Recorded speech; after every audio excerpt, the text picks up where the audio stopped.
Mike's hot, Tampa Bay, let's roll, it's game day, Rays on the diamond, bolts in the sky, Bucs on the goal line, Bulls ride or die, from the tailgate talk to the bright field glow, you know where to go, it's the JP Peterson Show. Hey, Tampa Bay, let everybody know. Let's go. Tim on the side where Come on, it even mentions Tim.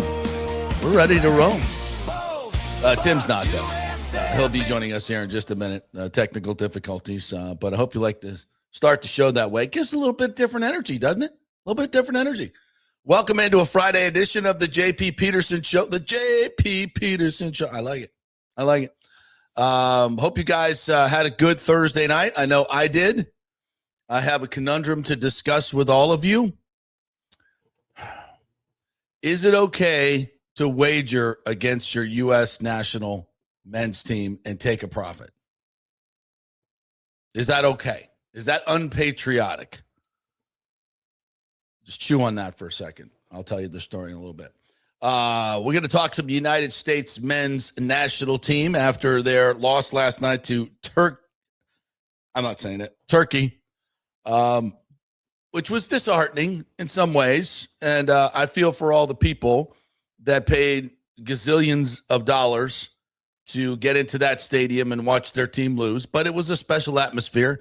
It's a very interesting dynamic that I do want to talk about here, because it kind of hits the U.S. men's national game. It kind of hits the Rays game yesterday. Like, when do the fans ever get calculated into some of the managerial decisions? It's an interesting question because, the Savannah Bananas, they have come up with a rule, and a very successful plan, by the way, that everything has to be geared to the fans. There are no decisions made by managers or officials that don't favor the fans. The only thing that matters are the fans. And in some cases, safety for the ball players. We get that. But even watching the Savannah Bananas, they do a lot of dangerous tricks where you could get injured. They don't care. It's to entertain the fans. It's an interesting dynamic, and it's kind of a tongue-in-cheek argument, but I just want to bring it up. All right, let me set up the show here for you guys today. Dr. Ken Atwater is going to be joining us here, the president of Hillsborough College, used to be known as HCC, now Hillsborough College. He'll be joining us in studio. Orestes Estrada will also be joining us as well as we talk about the Rays deal and what this means for Hillsborough College. For far too long, this entire debate has become a ballpark-centric debate and just about the ballpark, which really misses by a very wide margin the whole point of what the Rays ownership group is doing. It's not just about baseball. That's the point. But yet everybody in the media wants to make it just about the stadium and what that's going to cost and what the building of that will cost to the public. They also don't want to talk about any of the benefits. Rarely will you hear any of the media discussing the benefits of the plan, which is interesting. We've done gazillions of stories on how it will negatively affect Hillsborough County, Tampa. Well, we've, in a lot of ways, contrived many, many stories of how it could possibly, in a small fraction, not benefit the community. And those are the things we're going to highlight. We're not going to highlight 55, 75, $100 billion in economic activity. We're not going to highlight the fact that you're building a tax base in the same urban core area, which is a very efficient way to up your revenues without a huge public cost. Now, it's almost $1 billion. Yeah, it is. And it's $10 billion of private money that's being put in. 90% of this deal is raised money. Nobody wants to talk about that. And Dr. Ken Atwater will be in here this morning to talk about what it means for Hillsborough College. Now, for a lot of you guys, HCC, Hillsborough College doesn't mean a whole hell of a lot. I get it. But for many people in the hundreds of thousands that have gone there and graduated, if not into the millions, and gotten great education that has led to incredible careers, it means a lot. And it's a very inexpensive way to get that education. So the people that can't afford to go to the bigger colleges can go to Hillsborough College.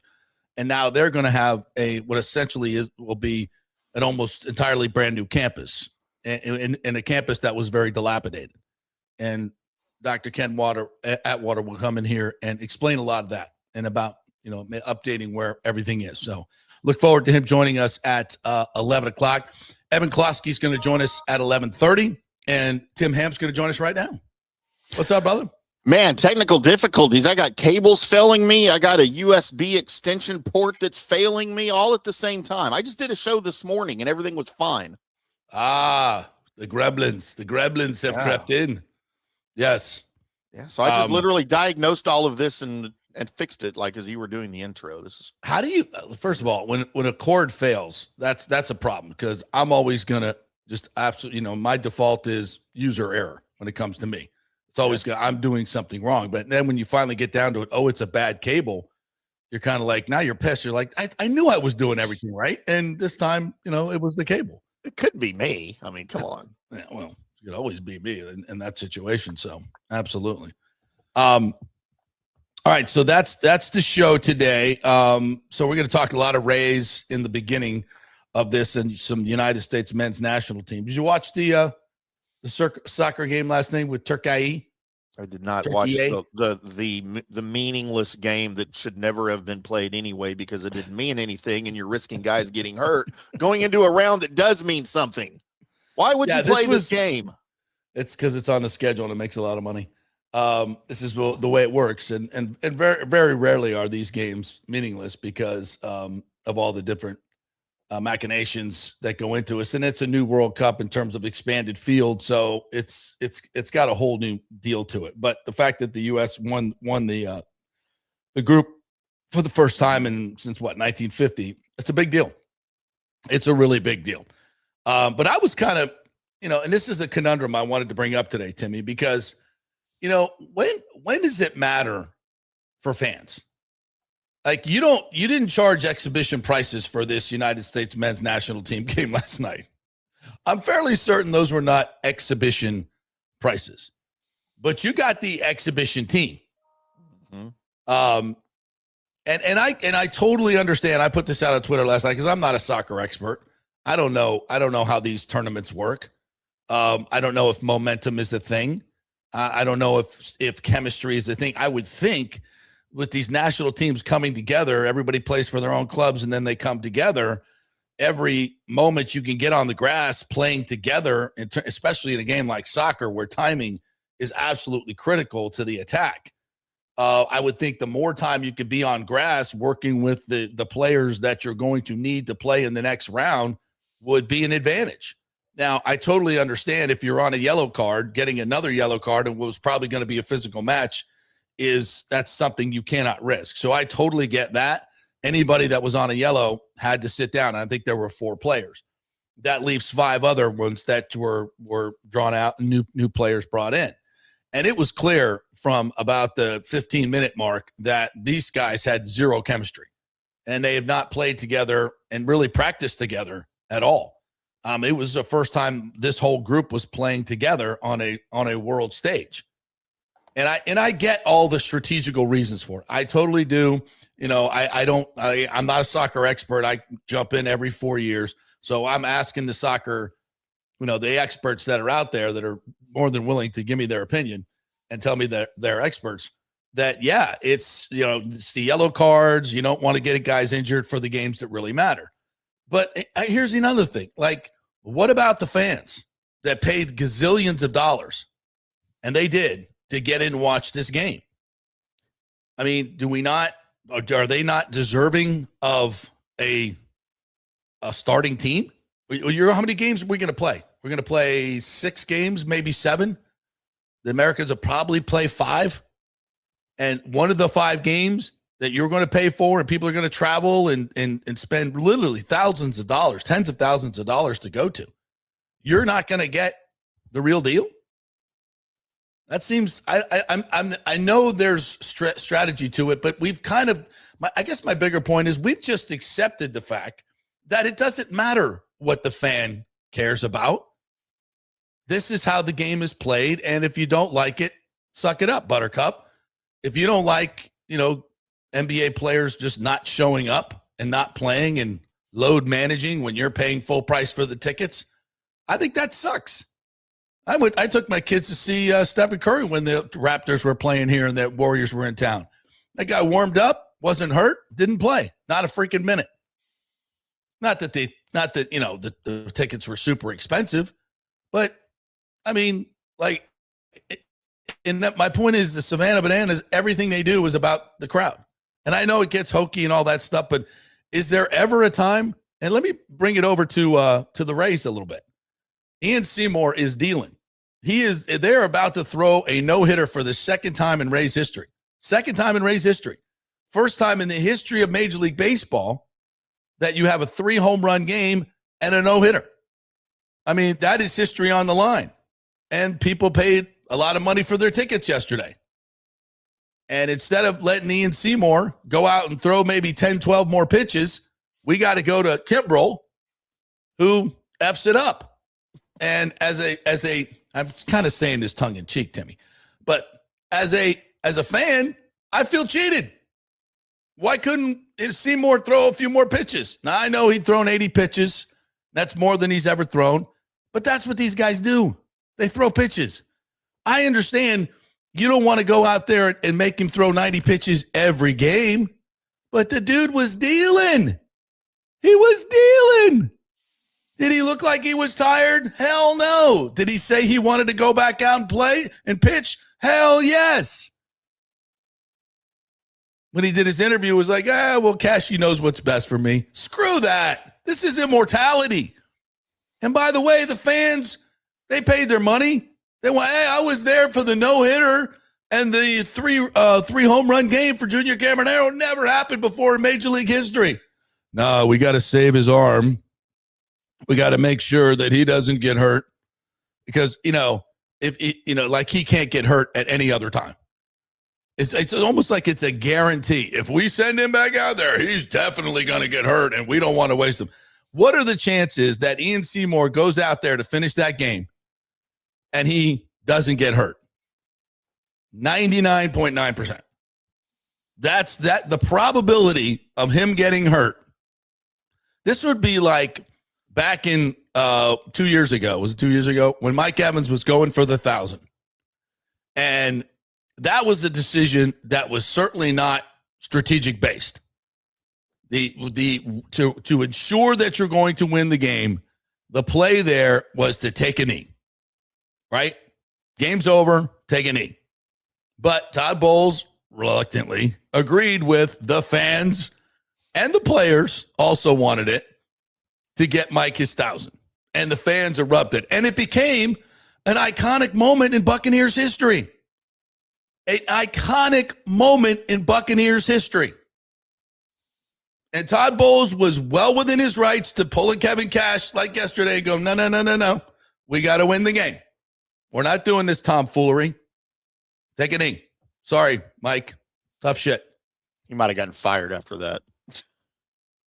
But he's doing the right. I mean, what's the difference in what Cash did yesterday? Okay, I'm going to address all of this. A chance for an iconic moment for the fans. But you are all and you over just the want place him right to go. now. You just want him to go out and throw 10 more pitches, or maybe even bring in Baker for God's sakes. Well, he might have to pitch tomorrow. He might not have to pitch tomorrow.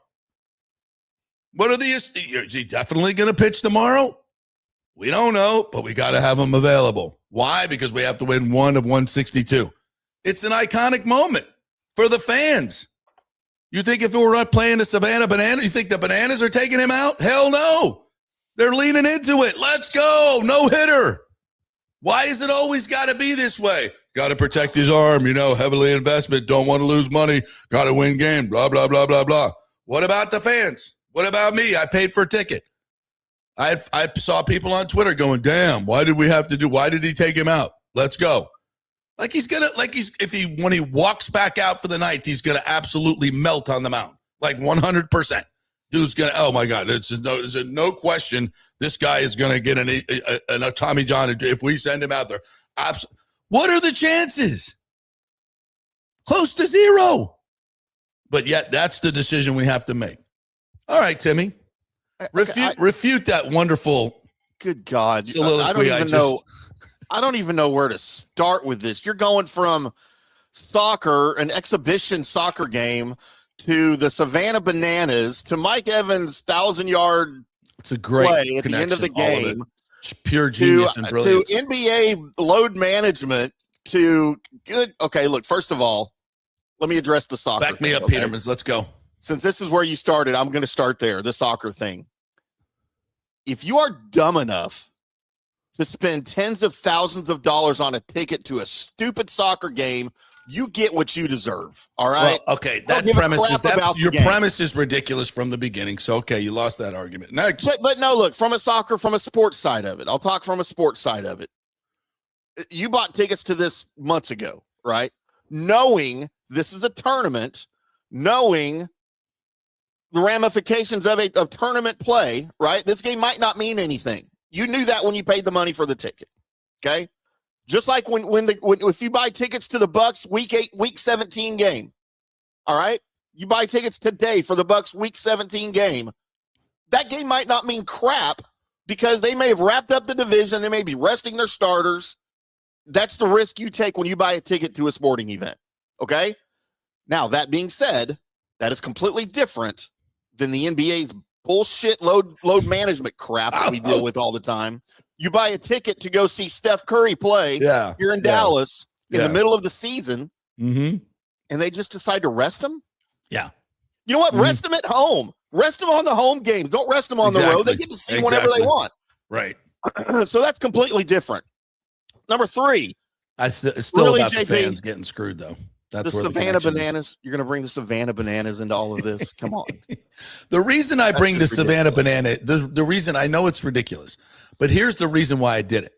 Because my point is the fans never get included in this equation. I know. They never do, except with the Savannah Bananas. And look who's selling out stadiums.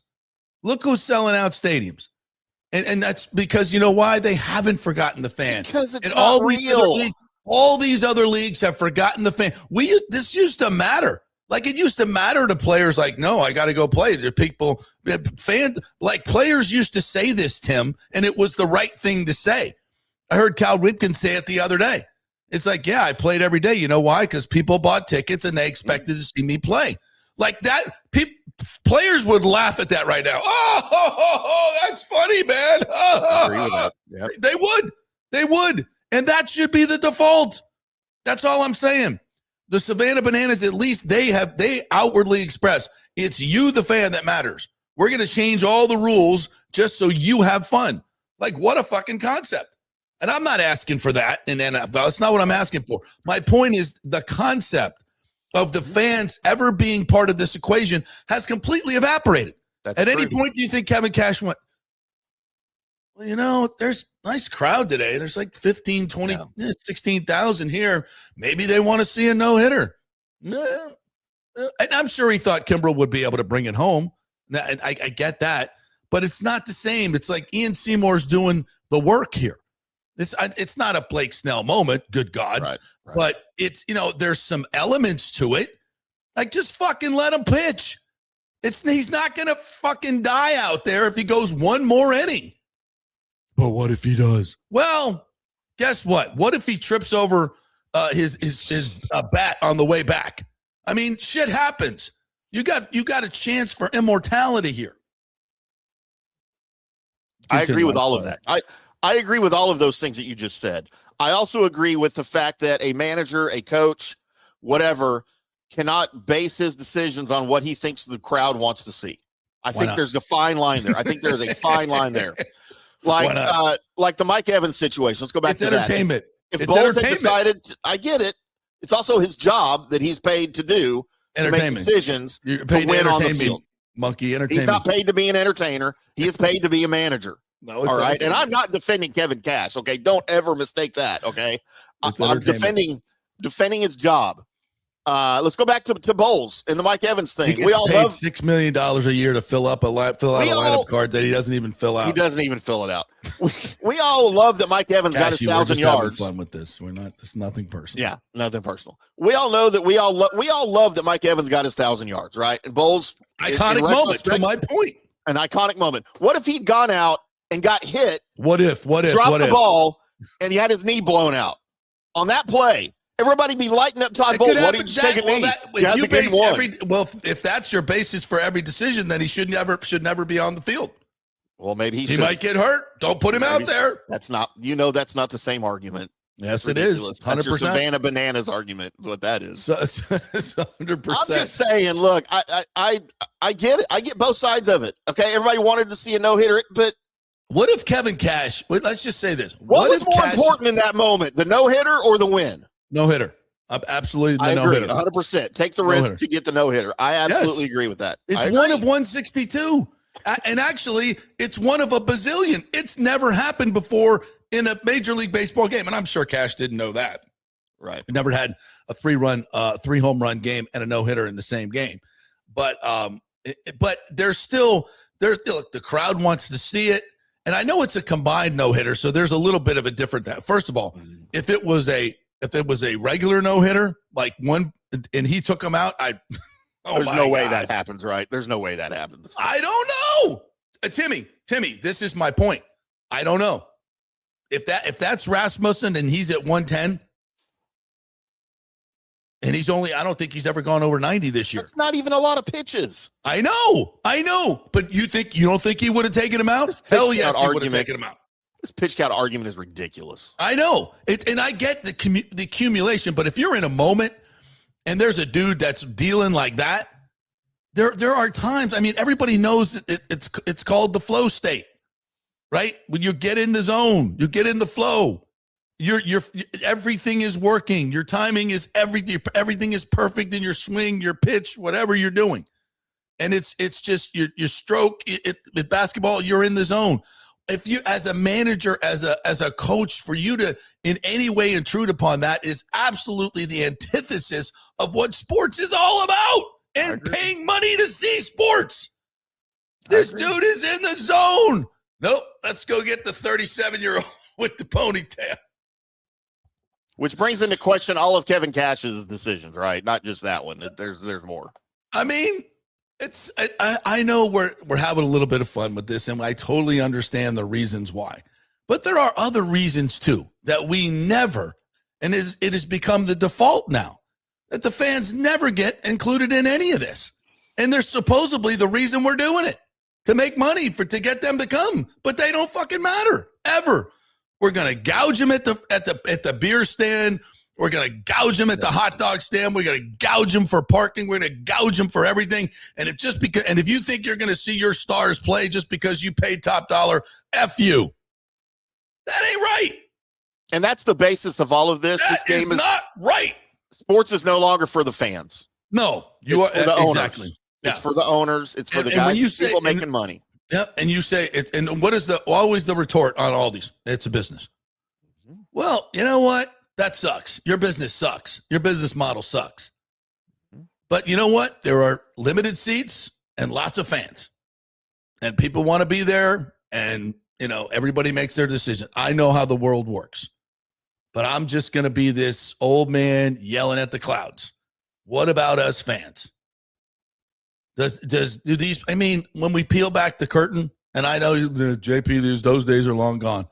But does every coach have to make $20 million? Does every quarterback got to make $55 million? Everybody have to make this much money? And I have to now pay triple of what I paid 5 years ago to go see a game or go see a concert? It's out of control. And in the end, the fans don't matter at all.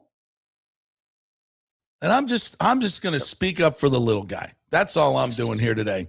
And I think I just want to go on the record and saying it's just business. Screw your business. Mm-hmm. I'm going to a Savannah Bananas game. There's one way to counter this if you're the fan.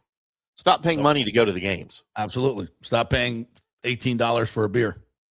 Bring your own beer. Highly recommend it. What we used to Highly do. recommend it. You know, you can't sneak beer in, but you can sneak an edible in. We used to sneak beer Much in better. our It's a old much smoother, Arlington Stadium much when I smoother was night too. By the way, I was about 15 years old, sneaking beer in my cargo shorts into Arlington Stadium. I was 15. I once took a garbage bag full of beers into the night. This is a true story. We didn't want to waste them, and they would have just been gone when we got back to our parking space in Little Havana there, as we had it in a big trash can full of beer. And so he said, I'm like, well, if they take it, they'll take it, and then we're going to lose it anyway. So I literally walked into the 1983 Orange Bowl. Miami beat Nebraska with a garbage bag full of beer and ice on my shoulder. Thank you very much. And the guy didn't stop me. JP in 1989. What's in the bag? Beer. Okay. In 1989, I'm 19 years. I'm not even 21. I'm 19 years old, and me and my roommate snuck a case of Miller Lite into a Robert Plant concert at Reunion Arena. That a boy. White Snake and Robert Plant were How playing. did you get a case in? So we both wore trench coats. It was October. It wasn't even really that cold, but we both had our trench coats, and it was just the cans. They didn't have the tall boys yet. We just every pocket, interior pockets. We both had 12, all in the jacket, and we're walking super stiff, and the thing's weighed down, And we just walked right, ticket. They didn't have scanners and crap like that yet. We just walked right, but got to our seat, never freaking left our seat. No. Except to pee. We had to pee, but those were the days. Man. Yeah, and you didn't have to pay $15. Well, back then it would have been $5 for a beer. Outrageous.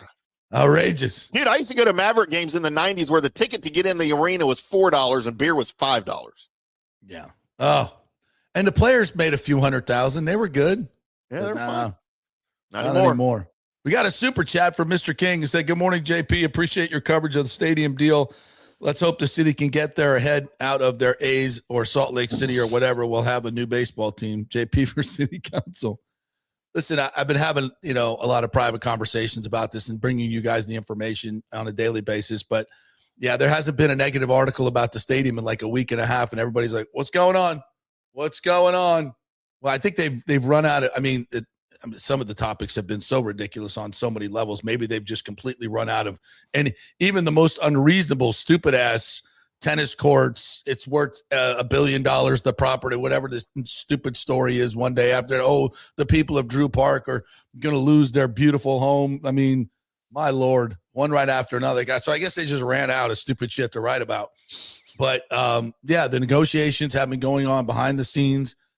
Very well. The city council, including Bill Carlson and Guido Maniscalco, who are basically the swing votes here. I'm hearing that they are asking the questions and they're negotiating the documents to get where they need to be. Not them personally, but the group is like, okay, this is where you want this money to go. This is how this is going to be paid for. Okay, but we can get the money back. Yep, that all works. Okay, good. So much of this negative stuff that I told you about was all part of the process. And it's just the politicians that need to get their questions answered, getting their questions answered. Most of the time, this doesn't happen in the public. But in this particular case, it did, because the forces that be at the TBT or the TBBJ and all these other ones, they get hundreds of thousands of clicks when they write negative stories about the stadium. So it just became a cottage industry. And it was really nothing to do with accurately reporting what was going on. Yeah, sure. I'm not saying they fabricated the stories, but there's pieces of things in the way you construct a story, and it's 99% negative, and you never talk about the benefits. Then that's just the way. That's not accurately reporting the entire project. So, but that's getting clicks, and that's what their business is all about now. So that's what you get. But the real work is being done behind the scenes. And the real votes, not the TSA votes or the strongly worded letters from the TSA, not those meaningless things. The actual real votes will be taken, and those people have been educated and understand what the deal is and how good it is. And Dr. Atwater will pontificate on that when he comes into the studio. And if you care to listen about all the great benefits that this deal is going to bring, he will enumerate them for you. So I can't wait, because I love talking about what this project can be and transformative, not for just baseball fans, by the way, the fans finally getting a state-of-the-art baseball stadium and not a, I know we all have nostalgic feelings for the Trop, but that's a piece of shit stadium. It's an awful baseball stadium on so many levels. But it's what we had, and it did for the time. But now we're actually going to try to be a real city and a real baseball team and have a real baseball park that we deserve, not one that was designed in 1983. That's not what we need here. We need something a little older than most of the fans. Exactly. But we love the Trop. No. Look, and it ain't Wrigley and it ain't Fenway. So it's time to move on. That's right. That's right. Oh, we have another super chat, JP, from Alex Nunn. Okay. From Alex, $5. Thank you very much. The cash like we about to make history. Let me put the worst pitcher in Major League Baseball, hoping all over the league. It's a little disjointed there, Alex, but I get your take. I probably didn't read that well, but yeah, it's like, why are we forced to take him out of the game? Like, we have to do it. Did anybody address this in the post game? Yes, that was asked. It was asked to him. I sent you that clip from MLB. I don't know if we can play it, but I got it. Yeah, I was ready to play it whenever. Yeah, let's play it. Let's play it. At what point are you thinking this is a combined no-hitter, or was that known at any point? Yeah, I mean, I was thinking, I haven't really pitched with guys on base yet today, so I sort of noticed it. Usually there's guys around. All right, so, yeah, seriously, though, did you know, like, because you're not thinking, you know, the guy in front of you gave up no hits. You just know he's pitched well. Now it's my turn. At what point did someone say, hey, guess what? Or did anyone say it? No one says it. Definitely not that. But, yeah, I could just sort of tell after the fifth or sixth. I was like, I got to keep not giving up base runners here. Did you want to close it out? You could have closed it out. I don't know if you get a save for that. You're up 13, but you go in 8 innings in relief. Did you want to close it out, or did Kevin Cash say anything to you? Yeah, you always want to finish a game that you have a chance to finish. But, I mean, I trust Cashy. They're always looking out for my best interests, and I'm just happy we got a win today. Blah, blah, blah. Seymour Yonder Alonso here. Look, I know you've got a really good fastball. Your ERA is lowered a ton, but I thought today your changeup was really good, man. When did you start feeling where that changeup was really going to come into, where you can just throw it in any count? Take him out. Yeah, sometimes it'll be a little finicky, like right from the get-go, but as long as I get a couple innings underneath me, usually I'll find the feel for it. So I'd say after the second up, I had pretty good command of everything. Take me through your inning, right? Like, when do you get started? Do you know you're going to come in after the first? What goes through the mentality of a guy that's coming in after a relief pitcher like that? Yeah, it's funny. Cashy told me fifth hitter, and I heard fifth inning. And I was like, fifth inning? But once I got down to the bullpen, they said, no, fifth hitter. So I just I did my plyo ball routine, and then I was ready between innings, between the first and the second. That's funny. How about that? Fifth inning or fifth hitter? Yeah, fifth hitter. Yeah. And did you see those highlights? And I know those are highlights, but the dude was fucking some of those were just nasty. He was dealing. He had the magic, man. He was in the flow. Like, we can't go. He's at 80 pitches, or was it 90? 80 pitches? I don't know. But come on, man. I mean, I think we have some comments about this. So let me get to some of the comments here. Where are we at on time? 37.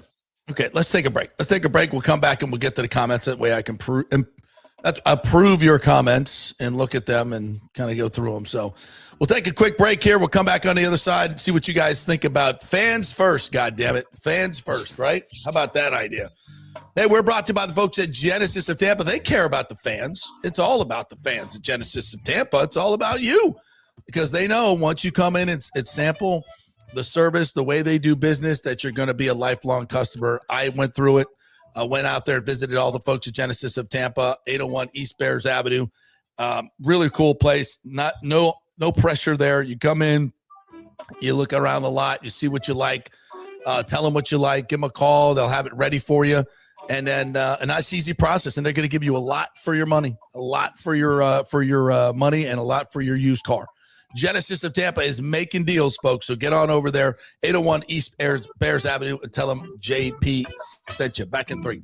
Bitch Roofing believes giving back is part of doing business the right way. That's why they proudly offer exclusive discounts to those who gave the most to our communities, including veterans, first responders, seniors, and teachers. And for listeners of the JP Peterson Show, there's even more good news. Pitch Roofing is now offering a special discount just for fans of the show. With so many roofing companies coming and going in Florida, it's important to choose a contractor you can count on long after the job is done, especially when it comes to honoring your warranty.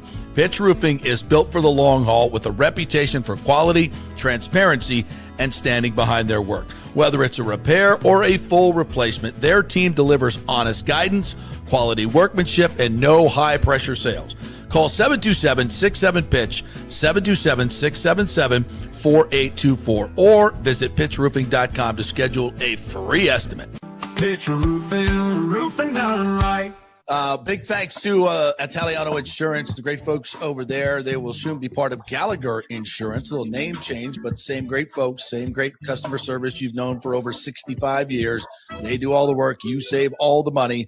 ItalianoInsurance.com at 813-877-7799. Hey, guys, you already know that Riveters is the best sports bar in all of Tampa Bay, but now it gets even better for Rays baseball season. During all Rays games, check this out, $6 Tito's, $6 Jack, $6 margaritas, all during Rays games. Are you kidding me? And that's always a great pour from the great bartenders at Riveters. Great service, great food, everything is fresh, nothing is frozen. And let me tell you, if you want baseball and wings, you will not find any better than Riveters. Their sauces, like the blue cheese and the ranch and everything, is handmade, and the wings are big and they're perfect. Wings, baseball, Rays, Riveters. It all comes together during baseball season. Once again, in addition to all the great food and service you get, $6 Tito's, $6 Jacks, $6 margaritas. It's time to celebrate. Baseball season is back, and celebrate at Riveters. You know where it is, right there on Dale Mabry, just north of 275, just south of the stadium. See you there at Riveters. Hey, the Golden Diamond Source wants to be your family jeweler, so don't wait any longer to find that one-of-a-kind perfect engagement ring for that special someone in your life. At the Golden Diamond Source, they can design anything you want personally. The Golden Diamond Source can help you trade in your old broken jewelry and use it towards a new purchase as well. And with gold prices at record high, now is the best time to do it. They only sell natural diamonds at the Golden Diamond Source, so if it's a real love, it should be a real natural diamond. Don't start your relationship with a fake diamond. Bad idea. And with the Golden Diamond Source first-time buyer program, you can learn all about the 4 C's in all the different shapes and styles. And they are able to show you a huge selection of inventory to choose from. And don't forget, 0% financing for up to 5 years. If you finance $5,000, it's only $83 a month. Make sure it's a Golden Diamond Source diamond, 3800 Almerton Road, always online at goldendiamond.com. It's a love you give only at Golden Diamond Source. Hey, JP here for Genesis of Tampa and the Murphy Auto Group. I think the best way to experience a business is to use that business. And I just did at Genesis of Tampa. Just bought a GV70, a 2023, and it feels and drives all new. It's an absolutely fantastic car. The technology, the comfort, and the price, absolutely outstanding. Frankly, I never thought I could get into a car like this, but they made me a deal I could not refuse. And I also get the VIP service where you can just drive right up, their pit stop service. They'll top off all the fluids, make sure your air in your tires is good, new wipers if you want them. If you need extended service, they will come to you, bring you a courtesy car, and then bring your car back. What more do you want? The experience was just VIP all the way. And you can get that at Genesis of Tampa. And don't forget, you can get extended warranty, which I did. So I have worry-free miles up to 100,000, and all they do is just take it in. Actually, I don't have to take it in. They come to me. It's perfect. It's Genesis of Tampa right there, 801 East Bears Avenue, right off of 275. Go see them and tell them JP sent you. Let's go. Right now, back to the show on FanStream Sports. All right, welcome back to the JP Peterson Show. Coming up at 11 o'clock, Dr. Ken Atwater from HCC will be joining us. Talk about the benefits of this Rays deal for HCC and other ancillary benefits. Can't wait to hear that and put a light on that that maybe has not been shown in the overall media. So we'll do that here in just a little bit. We'll get to your comments and other stories as well. Big thanks to the folks at Riveters. They were packed last night. One of the best places, the best place to watch any of the World Cup action, not just the United States men's team, all the different countries and their fans. Come on over to Riveters. It's the place to be. The happy hour, 3 to 7 each and every day, always during Rays games. You get the happy hour with $6 Tito's, $6 Jack, and $6 margaritas. It is the best place. And this place that was popping last night at Rivers. So head on over there for all your World Cup needs and your Rays needs, and football season coming up as well. All right. Let's get to the comments here. Alejandro was at the game yesterday. Said, what a game yesterday for the Rays. That was amazing to see in person. Junior having 3 homers. It was a no-hitter, almost an overall great game. Seymour was very much making a statement that he belongs in the rotation as a starter or a bulk guy. He was carving up Royals players. We were able to give him a lot of run support. That was amazing. Yeah. But you didn't see the no-hitter. You didn't see history, Alejandro. You were cheated. He said the no-hitter was great until the 9th with Kimbrel giving up the 2-run homer to Jensen, but it happens. Didn't have to happen. Everyone was saying DFA Kimbrel. Not his fault. He was sitting there watching like everybody else, and they told him to get up and pitch. And he's like, what? That guy's doing fine. Why you need me? That dude. That's pretty funny. Think a pitcher's ever just said no? Oh, yeah, of course. It's like, no, I want to see the no-hitter. I'm not getting up. Like, exactly. It's like, yeah, why? I don't want to spoil that. I'm not even feeling good. Like, that guy's on a roll. Why would you take him out, Cashy? I don't Can't replace that. I don't know if you've noticed, but he hasn't given up a hit. I don't know. Maybe you should stick with it. I don't know if you've noticed. Of course, nobody says anything, right? I think somebody said that to Cash. Hey, by the way, did you notice? In case you didn't know, I know we're not supposed to say anything, and maybe you don't know, but you got no hitter going here. Just saying. Oh, well, look at that. I didn't even notice that. I don't know if that was my best Kevin Cash impersonation, but it's like, and by the way, we have this argument all the time. If you're an announcer, you can't jinx anything. You can't do it. They don't hear you. They don't, unless there's TV on in the dugout, they can't hear you. Now, the people that are joining in the broadcast every 5 to 10 seconds, who don't know what's going on in the baseball game, it is your job to inform them. So if you're doing a baseball game, it's a bit of self-importance, I think, too. Like, people think that whatever they do is going to somehow affect the game. Like, right. You can't talk about it. Now, you don't go up and talk to the player about it. That can definitely affect it. But if you're in a broadcast booth, it's your job to inform the public what's going on. So don't be I'm sorry, I know it's baseball tradition, but that's silly. It's really quite silly and self-important. Let me ask you this, JP, because I know broadcasters here with the Rangers on both sides of that fence. Our great Eric Nadel, that's been with the Rangers since the 70s, who is the voice of the Texas Rangers on radio for obviously all these years, will not use the words no-hitter when there is a no-hitter. He will, however, dance around it and say, that's so silly. Jacob deGrom is not allowed to hit through 7 innings, but he won't use the word no-hitter. Okay, well, that's fine. That's fine. But he'll address it. As long as you're disseminating to the public what's going on, which is, by the way, your primary job. Right. And he will, by all means, or he'll say things like, the Blue Jays don't have a hit yet tonight. DeGrom's delivering, stuff like that. But he just will not use the words no-hitter. He is an old school, traditional, broadcaster from back in the day. But then we've got the younger guys, Jared Sandler, who's younger than me, who works radio alongside Eric. He'll say no-hitter all day long. He's like, look, the pitcher can't hear me. I'm in the booth. I'm just trying to describe the story, And Eric doesn't care. Like, they don't fight about it. Eric's like, oh, that's my style. And Jared's like, well, this is how I develop. And it's not that important to me. If that's your style, whatever, that's fine. But here's a prime example. I get home, we did the show yesterday. So we did part of while the game was on, O and I were talking about it. We're like, somebody actually reminded us in the, because we couldn't hear, we didn't have the audio on, obviously, because we're doing a show. Yeah. Oh, it's a perfect game. So I was like, okay, and I'm following. And then when I got home, I had to do a couple errands, and I'm trying to follow it on my phone. I got home to watch the end of the game. Well, guess what? Nobody mentioned it. Nobody mentioned it. It didn't matter. But nobody mentioned it on the television broadcast. And then I finally look up, and I'm like, oh, yeah, they have a no-hitter going on. So, I mean, you have to understand, especially in today's modern society and a day game where people are popping in and out, they're not with you for the whole broadcast. Yeah. Your job is to disseminate. You got to come back with, hey, welcome back to the 8th inning. We got a no-no going. That's what you should be doing.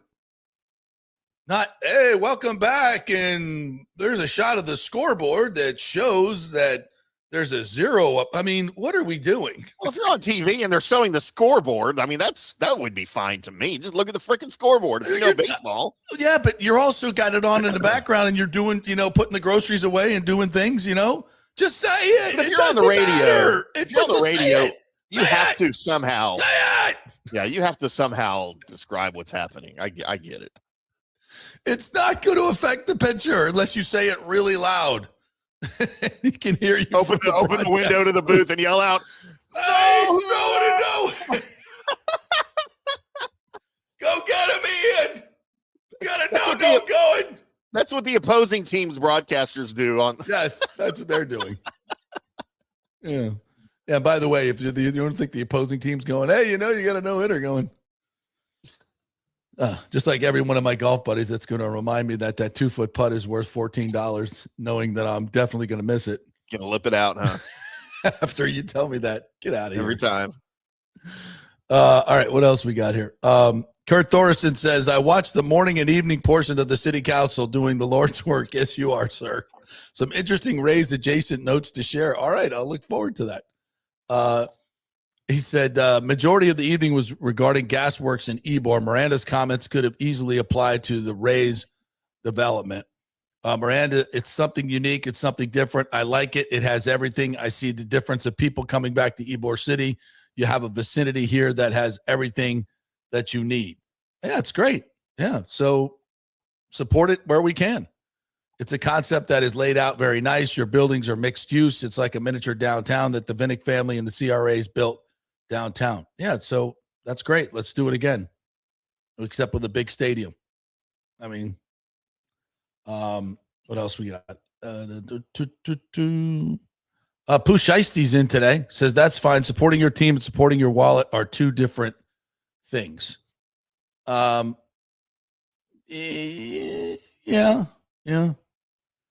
Pooh Shiesty also asked, did Stu sabotage the show? No, he's done that before. Yeah, not allegedly. Today. It was just me. What else we got here? Pooh Shiesty says, I like Tim's analysis. It's like a Canadian pronouncing turkey. Turkey? Turkey, eh? Yes. Turkey? Yeah, I just can't do it. Doesn't it feel contrived? Like totally contrived? How look, if we're doing that, how come we're not calling Germany Deutschland? Like that, technically that's correct. Is this something that Turkey has asked that we all do this, or is this FIFA? I don't know. Hey, we're sorry. Butterball is the official turkey of FIFA. You can't say turkey. You have to say turkey, eh? That's it's got to be money related. I think you're right. It has to be money related in some way. Kurt says, because if you don't do it with something about tourism, something else will. What do you do with success? I'm not following all this. I'm sorry, Kurt. That was probably out of context, so my bad. Probably not the best way to disseminate all those great points. For Dr. Atwater, since Hillsborough College and all community colleges are tied to the state and DeSantis supports this Ray Stadium, how much outside pressure is Dr. Atwater facing? It's an interesting question because a lot of it is politics. But what it comes down for it, and I'll let him speak for himself, is that, you're getting $150 million in money to redo your college. And that's coming from the state. And it's much needed. There were a lot of buildings that needed, there was $80 million worth of deferred maintenance that was needed on those old buildings. So this is, something with this, that's why this project is so brilliant and wonderful, because it does so many things at the same time and makes the best use of prime property that was not being used very well and was not being used to generate any revenue. And now it will be. So, yeah, of course he's going to, I would think it's a big reason he would be for it. Alejandro says, I will say, JP, while the U.S. team lost, which sucks, and as an American, I'm sad, but in all honesty, I feel like this World Cup is going to be the final one for either Messi or Ronaldo. One of them will win. Yeah, I think, we talk a lot about the United States men's team, but they're not winning this, folks. I mean, it's a fun story to talk about. It really is, but they're not beating Spain. They're not beating France. And of course, we all said they're not going to beat the Russians in 1980. That's right.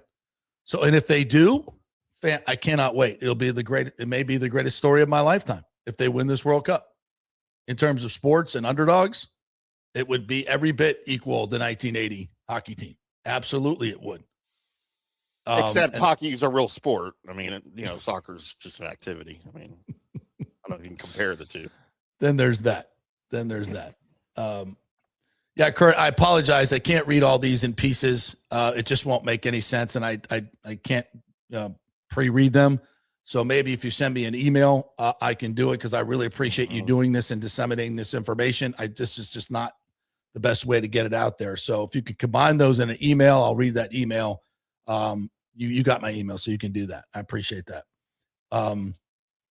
Pusheisty says we're fighting over $80 million on an $8+ billion deal, literally 1% of the total investment. Yeah, when you're talking about what the city council is voting on, yeah, I think we kind of lose sight of that. But without it, we really, it's not just the amount of the money; it's the fact that the city participation has to be key in this. And I really think we're going to get there. All the news from behind the scenes is really good.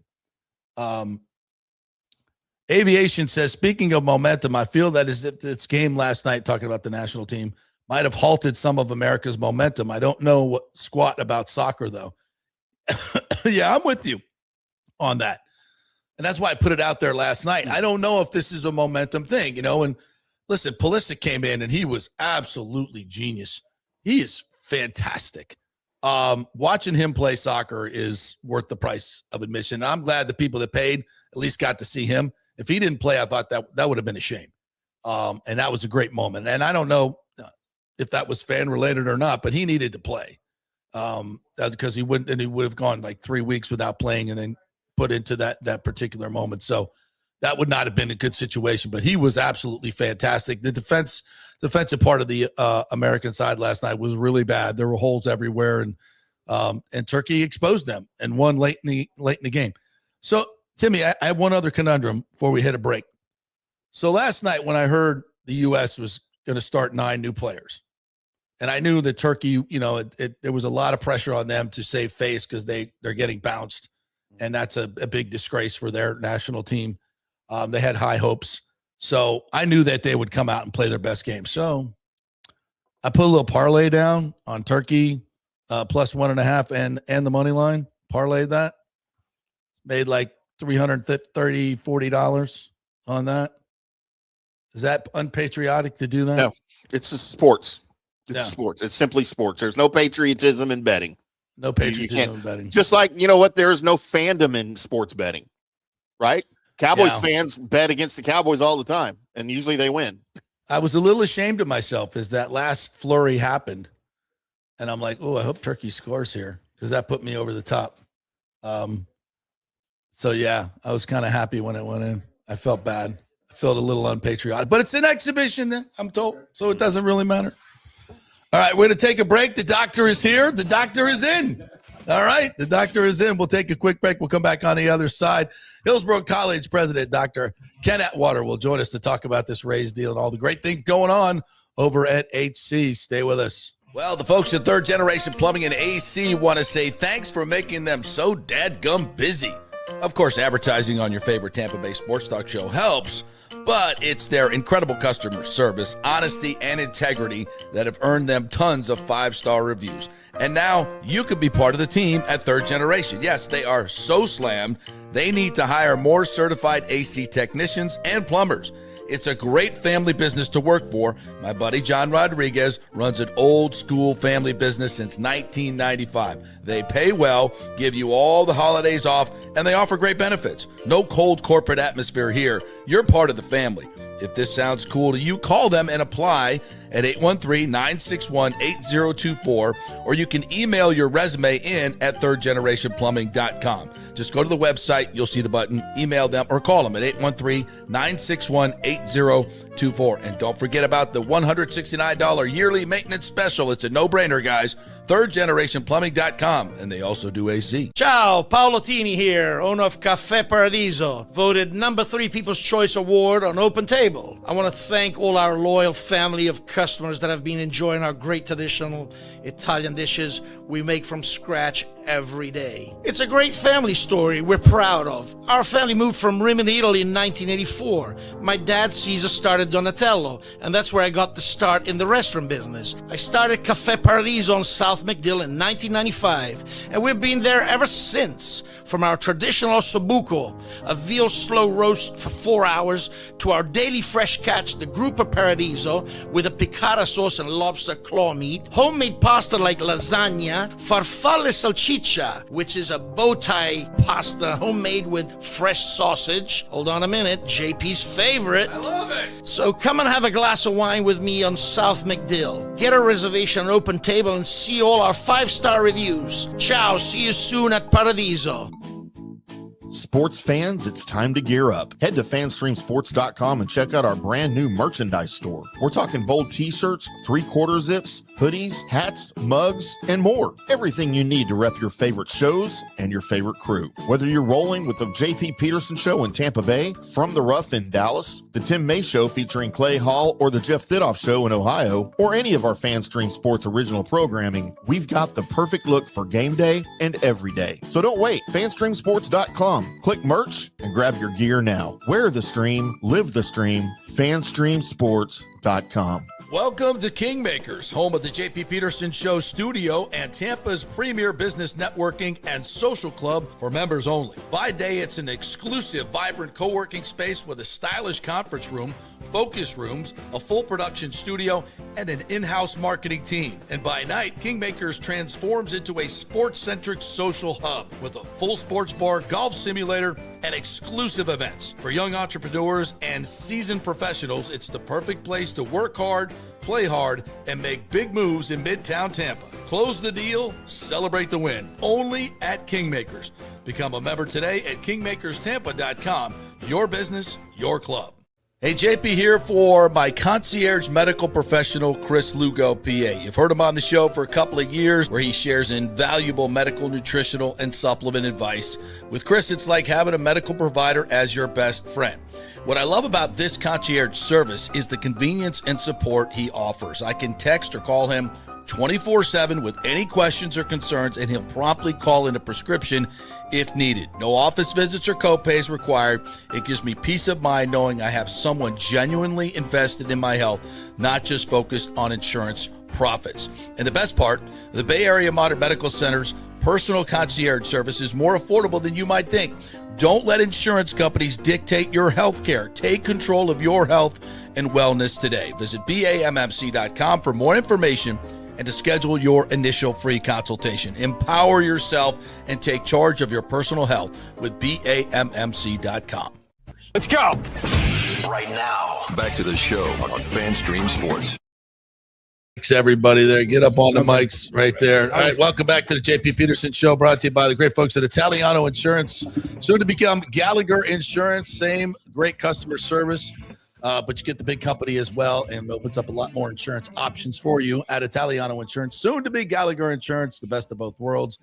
813-877-7799. All right, we want to welcome in the great Dr. Ken Atwater, fresh off the golf course. I love it. How are you, Dr. Atwater? And Orestes is here, the big O. You guys are longtime friends, so thank you so much for coming in. Thank you. Thanks for the invitation, and thanks for the invite. Yeah, you're also a big baseball fan. Oh, huge. We're sitting here in the more so now. Yeah, well, even more so now. Yeah, I get it. But we're sitting here debating the no-no yesterday. I'm like, leave Seymour in. Just leave him in. Let's go. We'll try to do some history here. Well, let's not lose sight of what's important. They say 13 runs are great. And a win. We'll take it. Just think about a win. We'll take it. Well, I got to find something to complain about. It's sports talk. I know. That's how we do this. That's the way JP is. That's how we do this. You got to stir the pot. Let me give you a little idea why I'm a baseball fan. Okay. my father played baseball and played in these, I guess, these fun leagues. And these leagues, rec leagues. Yeah. And he played with a guy named, I don't know if you remember him, Walter Bonds, played with Houston, got drafted. But he and my father were childhood friends. How about that? Yeah. So you grew up in Jackson, Tennessee? Jackson, Tennessee. And so one of the things we did was seasonal athlete, football, baseball, and basketball. The way it should. Whatever the season was. That's right. And Seasonal ran track. athlete. Whatever. And ran track. And ran track. And ran track. And so forth. You grew up with Ed Too Tall Jones, too? Yes. How about that? Yeah, I credited him being able to run as fast as he was chasing us. So he was big and fast. Oh, yeah. He was a big man. I always laugh. He was 6'9" and weighed about 290. And the Cowboys clocked him in the 40 at 4'7" or 4'8". Oh, my God. Yes. My Lord. I never knew that. Yeah, he was. I remember him playing. No, I loved watching him play. I just didn't know he was that fast and that he athletic. could run. I mean, all the kids in the neighborhood, as you can imagine, nobody was as big as he was. He grew a foot one summer. A full foot. Yeah, 12 inches. Yeah. We're in the 6th grade, and we all take summer break, and we go back in the 7th, and we look up, what happened to you? Yeah. He's 6'9" now. Yeah, he's a big guy. But baseball is obviously something you love. And thank you for the Hillsborough College Tampa Bay Rays. Show that off a little bit on the side there, guys. You got it. No, on the other side. Yeah, there it is. There it is. Come on now. Thank you very much. What a great opportunity that the college is sitting in to partner with the Rays. Yeah. But first of all, the opportunity to actually be a college and be an integral part of a Major League Baseball team is phenomenal. There's no other place in the country where a college actually sits on a piece of property that is both the home of the Rays and the Hillsborough College at the same time. So puts us in a very unique situation. Yeah.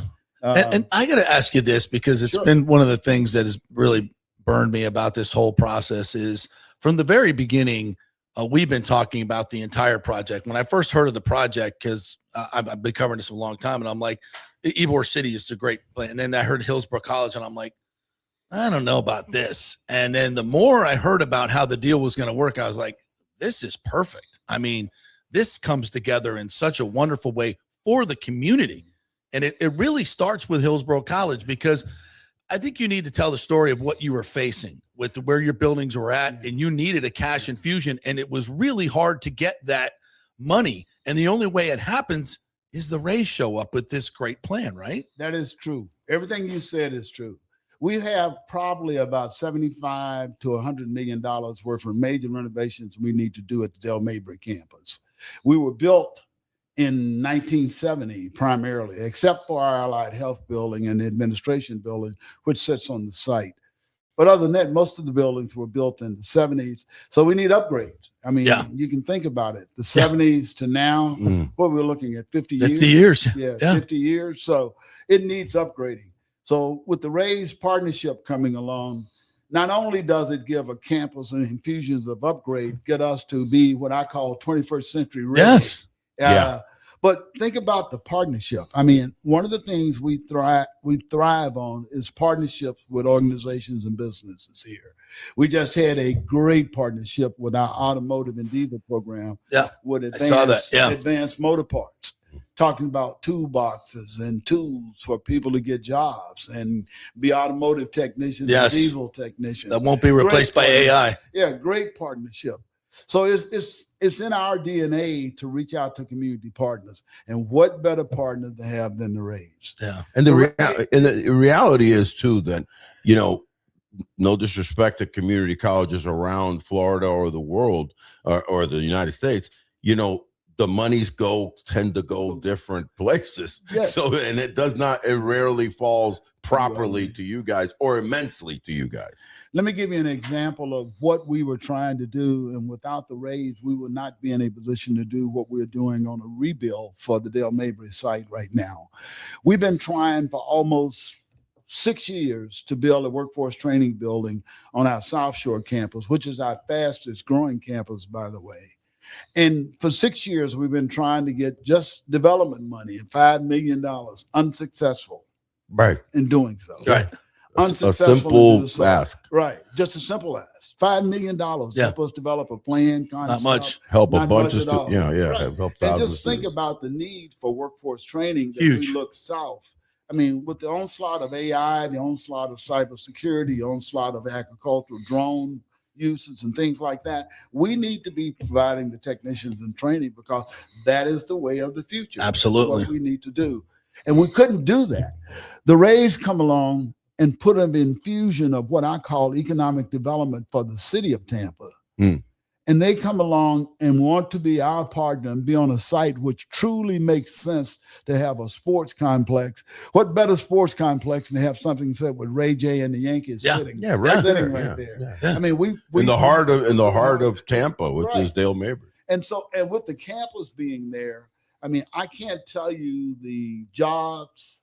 They're talking about what, 30,000 jobs in construction, 39,000 construction, 12,000 permanent jobs. 12,000 permanent jobs. But think about the internships. Think about the new program development that we'll be able to do. Things like sports medicine, sports management, things like that we'll be able to take our technology from cybersecurity to all our technology, AI, and things along that line that will be hand in hand on the Think about our hospitality program. Yeah. Yeah. This is huge. Explain how this works. It's just huge. I mean, it will be a great learning lab for our students and a job incubator for people who want to go right on site, right out the door, go next door, and it's there available. See that, and that's the thing. Like in my career experience, getting an internship led to my employment, and I would say 70% of kids coming out of college, that's the way it is. Go work for your employer. Let them get to know you. They're going to hire you. Yeah, right. And you have the campus right there and all these restaurants that are going to be on, and they could walk right over. Just think about the hotel. I mean, there is a community college in Iowa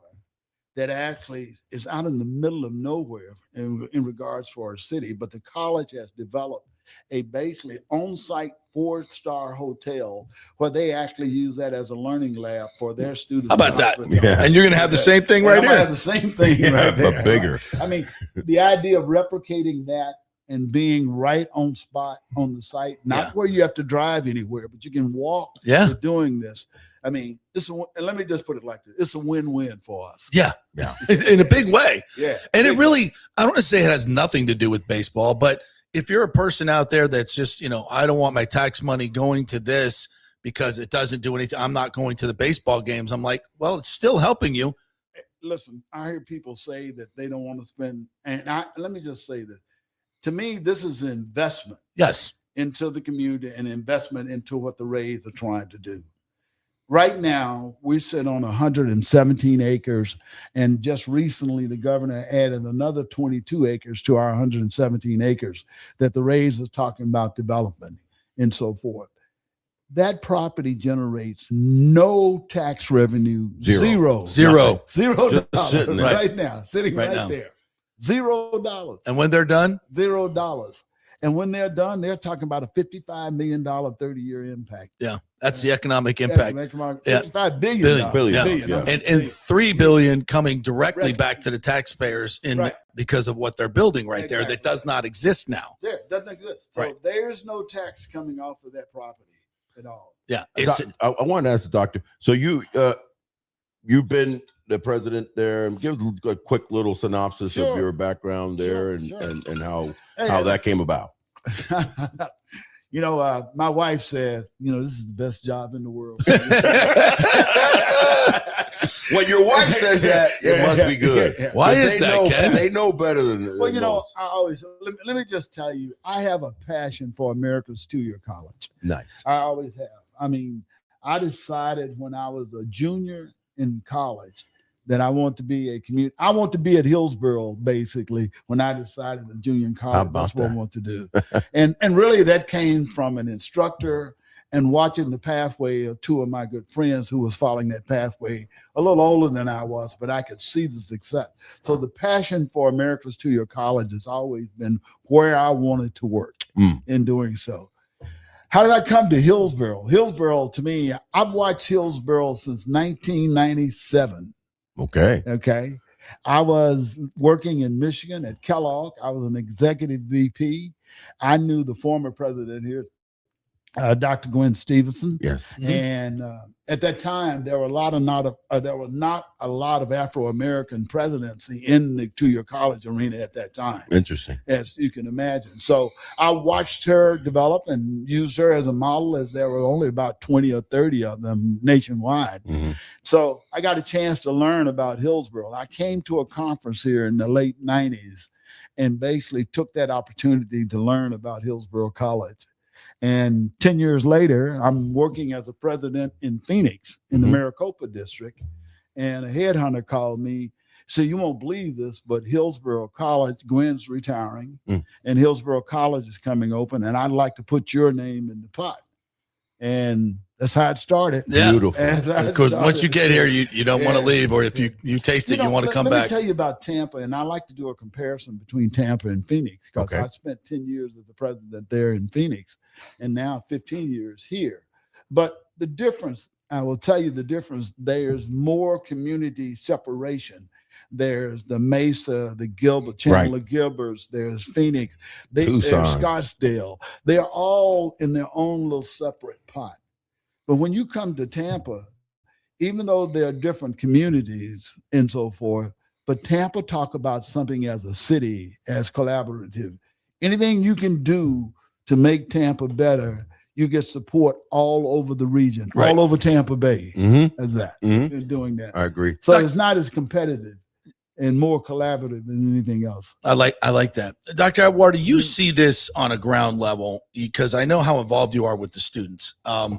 And you see dreams come true. Sure. And kids that come from not a whole lot. Hold on. Let me tell you, I see 72 years old and I see 14-year-olds. That's true.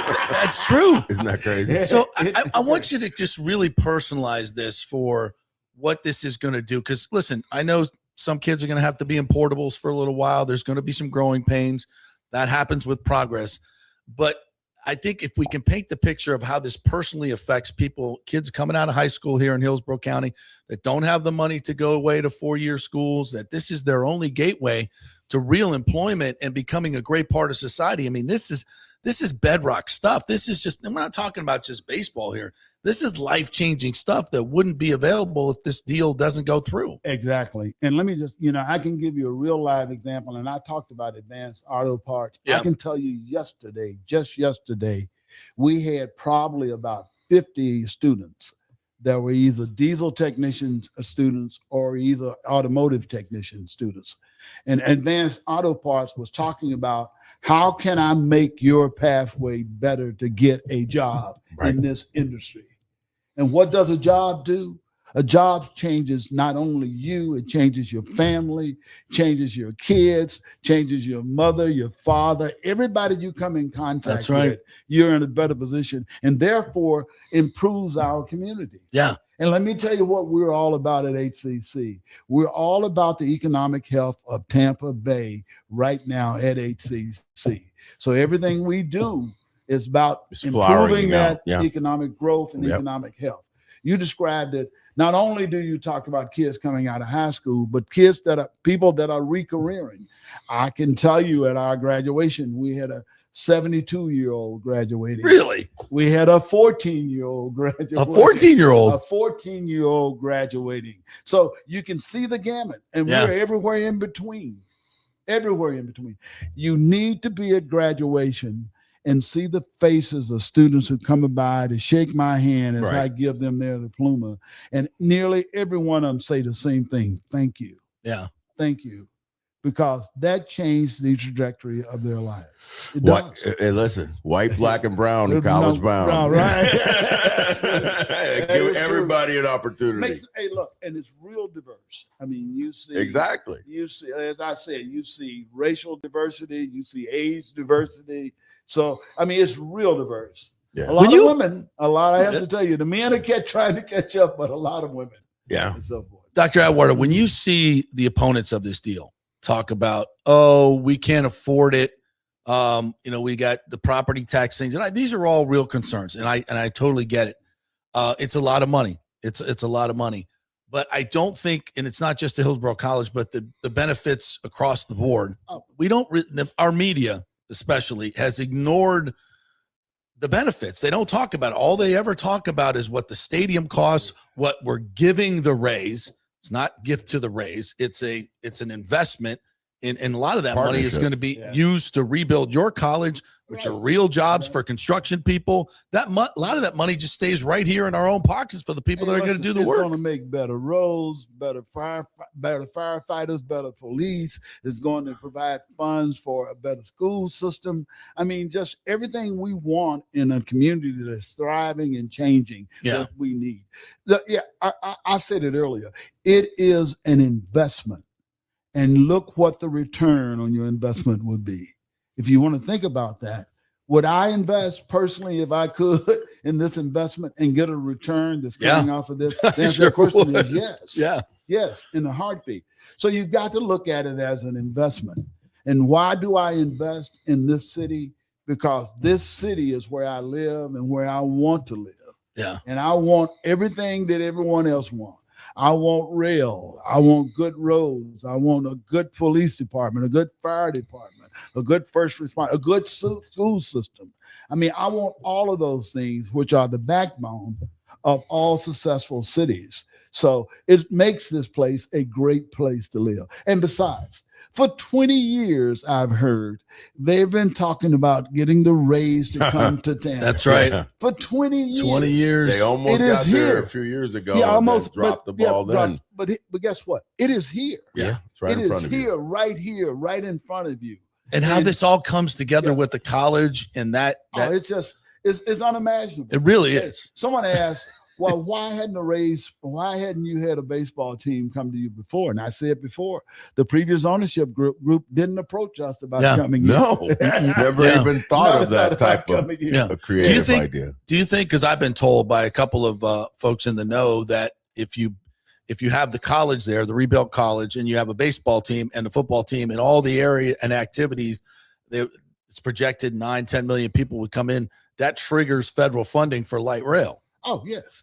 And not only federal funding for light rail, that triggers federal funding for the college for sports medicine development or sports management development. They see a better place. We have an opportunity to actually present a picture as to where we can actually show that we're right in the middle of a sports team, from a management and a medicine standpoint. That gives us the lead way for a lot of grants for development for the college to do that most people don't think about. No, you don't. I mean, there's so much that comes with this that you don't think about. And light rail is one of them. Oh, yeah. It's not part of the plan right now, but it accesses all these federal dollars when you bring all this together. I'm going to be selfish because I like to talk about the college. Yeah, I do. That's why you're here. That's why you're here. I like to be. I'm thinking just the college itself. We have started projecting what the revenue from grants will do for us if we actually get this deal to work with the Rays. Right. And our grant portfolio at the college now stands at about $37 million. We manage probably about 40 or 50 major grants. Nothing like USL, because we're not a research. We're a teaching institution, not a research. But $37 million is huge for us. It's a lot. That's huge for us. We anticipate that once we get the Rays here, the opportunity for us to qualify for more grants will increase that to $10 or $12 million annually. Right. Wow. That's even more money coming your way. That's not being our tax money. Think about this. We have not increased tuition in 15 years at the college. That's huge. That's incredible. Yeah. 15 years. Because everything else has gone up by triple. Right. But let me just tell you, we have added programs and things like that we've done, and we've done that two ways. Oops. Is that That's you? all good. Don't worry about it. Don't worry about it. You're the president of a college. You're going to get called every now and then. We've done that. Even though I know you have your right hand man, lady, Susie Hawley, who usually takes all the, she's sitting right behind us. Your right arm that like you said, without her, where would you be? You'd be lost. I do want to, in this whole vein there, and tie in like the fact that 15 years he's been here and the news about the acreage, right? Because that's a big thing too. It's not just about the stadium that we're building and the new college that would be allocated and all that, but it's the district that would be developed. Yeah, right. My question is this, and you mentioned it earlier. Nothing had been done with that. In the 15 years that you've been here, any ideas, any like district type stuff? Like, let's make some money off of this land. Let's build no builders. So basically you're telling me that zero. Right.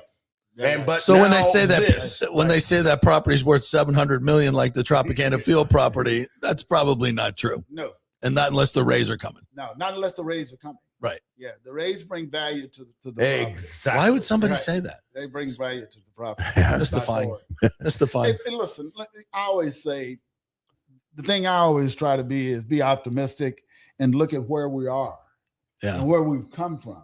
Right. Think about it. We're this close. Yeah.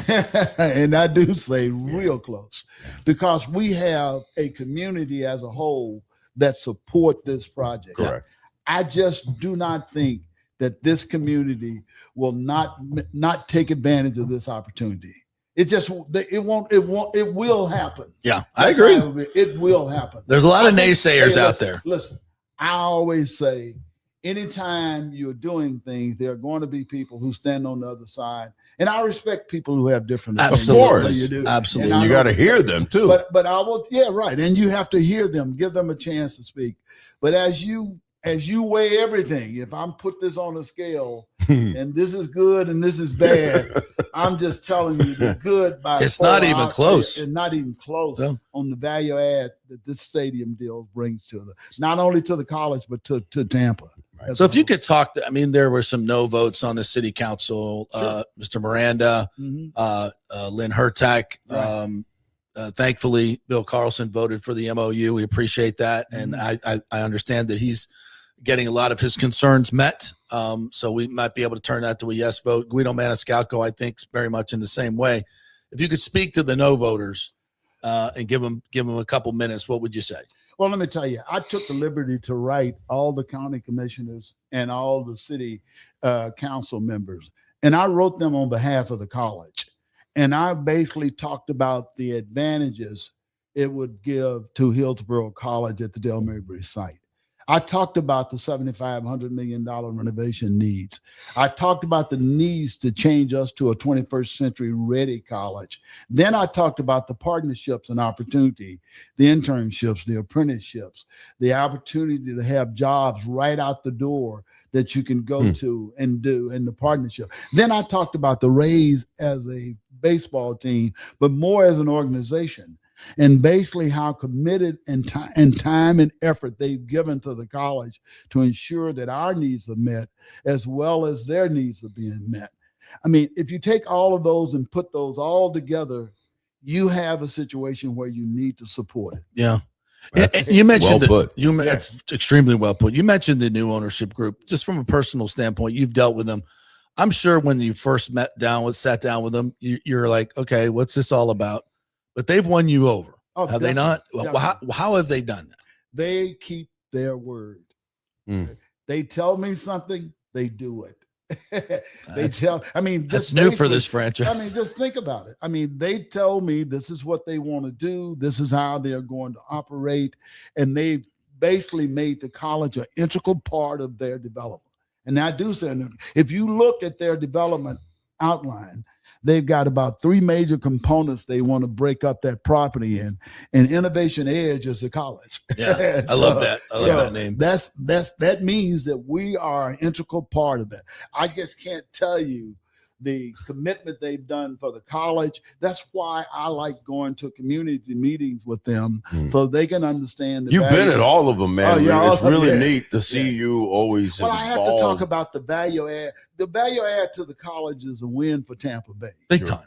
A win for Tampa Bay. And I am selfish. I mean, I won't even talk about all the jobs and the economic impact. We'll take care of that. We'll take care of that. You know, hey, look, people don't realize we had a banner year at Hillsborough College.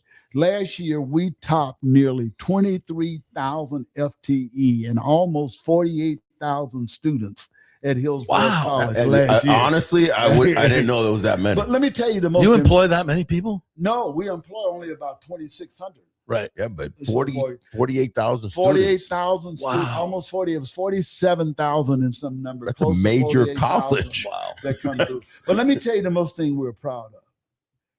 We gave almost 8,000 degrees from Hillsborough College last year. That's a lot of people In making a new life. 2010, we were providing only about 3,000 degrees. Wow. Get a degree, get a job, you change your life. Yeah. That's why, when people, the opponents talk about the reasons why not to, and some of them are just, Sure. but there's so many reasons to, Right. and it just comes back to, if you're as an elected official, if you're not spending money to give your constituents, especially those who don't have the money to go away to school for 4-year degrees, and if you're not using that money to help them get an education and get a job, what's more important than that? Yeah. Safety. Yeah. I mean, police and fire, but right next to that, your job is if spending money is to invest in your constituents. And what better way than this? Hey, listen, our economic impact at the college is about $1.7 billion annually to the Hillsborough County. Yeah. I walked in the door 10 years ago. That economic impact was about 600,000. How has that increased? Mainly by us credentialing students and getting people jobs. That's right. That's right. Good paying jobs. You're focused on that. And that's, that's so important. Our AS degree graduates average about $66,000, $67,000 a year. Seriously. Wow. Yes. That's life-changing. It's life-changing. It really is. That's outstanding. So, I want to touch on another delicate and difficult subject that's in the mix of all of this, and that's the CRA and the scenario, Drew Park, and your thoughts on that, and where it should go, and what could happen in an area that's been needing. You've been here 15 plus years. What's going on. Think about this. We're in an area now where no taxes are being generated, where there's probably it needs redevelopment to put a boost for people to come there and so forth. And the boost is right in front of you. Yeah. The boost is the raise. Yeah. Just think. Yeah. Now, go to Drew Park. Drive through Drew Park. And in Drew Park, there's a lot of residents, but a lot of middle-income residents and so forth. And sometimes you're being kind. You're being kind. Nice. Right. You're very, very sweet. Nice. But it's challenging. But think about it. Think about the raise and what they will bring with the mixed-use development there, and what the business and industry that will bring, and just think about what that will have an indirect impact on the neighborhood. Listen, I don't have to dream it or fantasize about it or just think it's, I've been there. I've been to Coors Field in Colorado. The lower downtown was a complete dump. Same with the Inner Harbor in Baltimore. Yeah. So they built these stadiums. Same in Houston, Washington, D.C., where they built Nats Park. Right. Yeah. You wouldn't even walk in that neighborhood, and now they're selling $2 million condos. Yeah. Yes, I mean, baseball, it transforms areas. Yes, it does. Because it's 81 games. It's not 8 games. And when done with now the newer districts and development. But never has it built a college. Never. And we're going to do that. As a cherry on top. I'm like, and that's state money. I mean, this is, Ken, honestly, I've been talking about this for so long, so I get crazy about it, but it's such a layup. Yeah. It's like to post this, you really got to reach. You really got to reach. For you golfers, you two that would get up at 6 a.m. to go golf. That's what, a little 3-putt golf? It's a 1-foot putt, it's a man. 1-foot putt. Right, exactly right. Yeah. Well, you can see, I just tell you that the college endorsed this deal from day one. Yeah. And we've been on board because we literally saw the benefits of it. Think about it. We have 650,000 square foot of instructional space that we currently use at the Del Mabry site. We probably sit on the core of our buildings, probably sit on about 10 or 15 acres right now. Out of all that site, you see a lot of parking and so forth. We get a lot of revenue from parking, as you can imagine, from the stadium. Sure. So the opportunity to redesign that and really interject us in the middle of a professional sports team. That's incredible. It's incredible. Right? It is. I have to tell you what my friends have said outside of Tampa. Mm-hmm. And the question's all the same. And I've got friends, one, Walter, who used to be the CEO of the National Association out of D.C., all community colleges in the country. Oh, wow. The CEO of Cuyahoga in Cleveland, which is another prominent. CEO of Houston and Lone Star in Houston, the CEO of Dallas have asked me about this deal. They're all jealous. So I'm just telling They're you. all like inquiring. You know what? like, the first hey, thing they asked me, what? how did you get the raise to come to your box? How do I do this? And really, You're going like, I wait really a want to second. tell them very simply, the real deal is they came to me, but I tell them, oh, it was hard work. I was working. I did a brilliant job. I had Ken back, I had to meet with him day and night. I told him that CEO and I got the same name and the same haircut. So we thought there would be a good opportunity if we worked together. Work together. But no, they are asking me about this deal Because they're repeatedly. befuddled. Oh, repeatedly. I had a chance to show them the conceptual design on what we would do and so forth. And several of them have been here, and they look and say, man, that is amazing. Yeah. It's truly, I mean, that is their word, amazing. Yeah. It's such a great opportunity. It is. I mean, the opportunity it presents is almost indescribable from a college standpoint. Yeah. Well, let's hope to God we get this done. I think we're close. I want you to know I'm optimistic. I think about where we were when this listen, first came. I've never been more confident this is going to happen. Yeah, How about you? Just on the record. Yes, I am very confident. Okay. Yeah. Hey, as Ken Babbitt say, this is our moment. It is our moment. We're not gonna screw this up. There's too much good in it. Too good Dr. leaders. Atwater, thank you so much for coming in. It's great to see you in person. I can't wait till we cut the ribbon and get the shovels in the ground. I will be there and I will buy you a beer and take you back. Let's do it. Heineken and Palmacia on the record. There we go. All right, quick break. Evan Closky's in the bullpen. We'll come back in a couple minutes. We'll chat with them. Stay with us. You got it.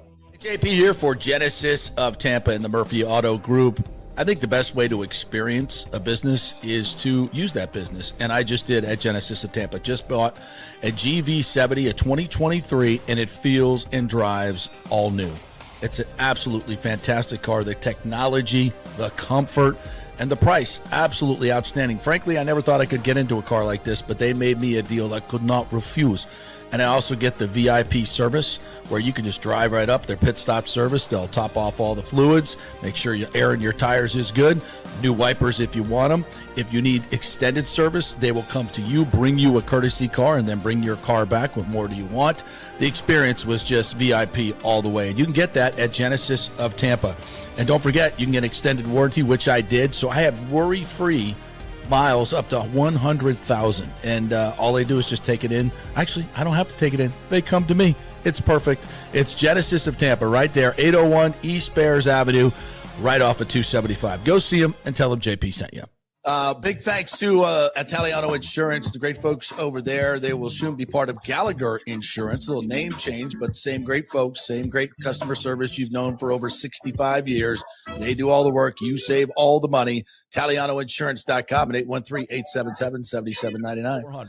Hey, the Golden Diamond Source wants to be your family jeweler. So don't wait any longer to find that one-of-a-kind perfect engagement ring for that special someone in your life. At the Golden Diamond Source, they can design anything you want personally. The Golden Diamond Source can help you trade in your old broken jewelry and use it towards a new purchase as well. And with gold prices at record high, now is the best time to do it. They only sell natural diamonds at the Golden Diamond Source. So if it's a real love, it should be a real natural diamond. Don't start your relationship with a fake diamond. Bad idea. And with the Golden Diamond Source first-time buyer program, you can learn all about the 4 C's in all the different shapes and styles. And they are able to show you a huge selection of inventory to choose from. And don't forget, 0% financing for up to 5 years. If you finance $5,000, it's only $83 a month. Make sure it's a Golden Diamond Source diamond, 3800 Almerton Road, always online at goldendiamond.com. It's a love you give only at Golden Diamond Source.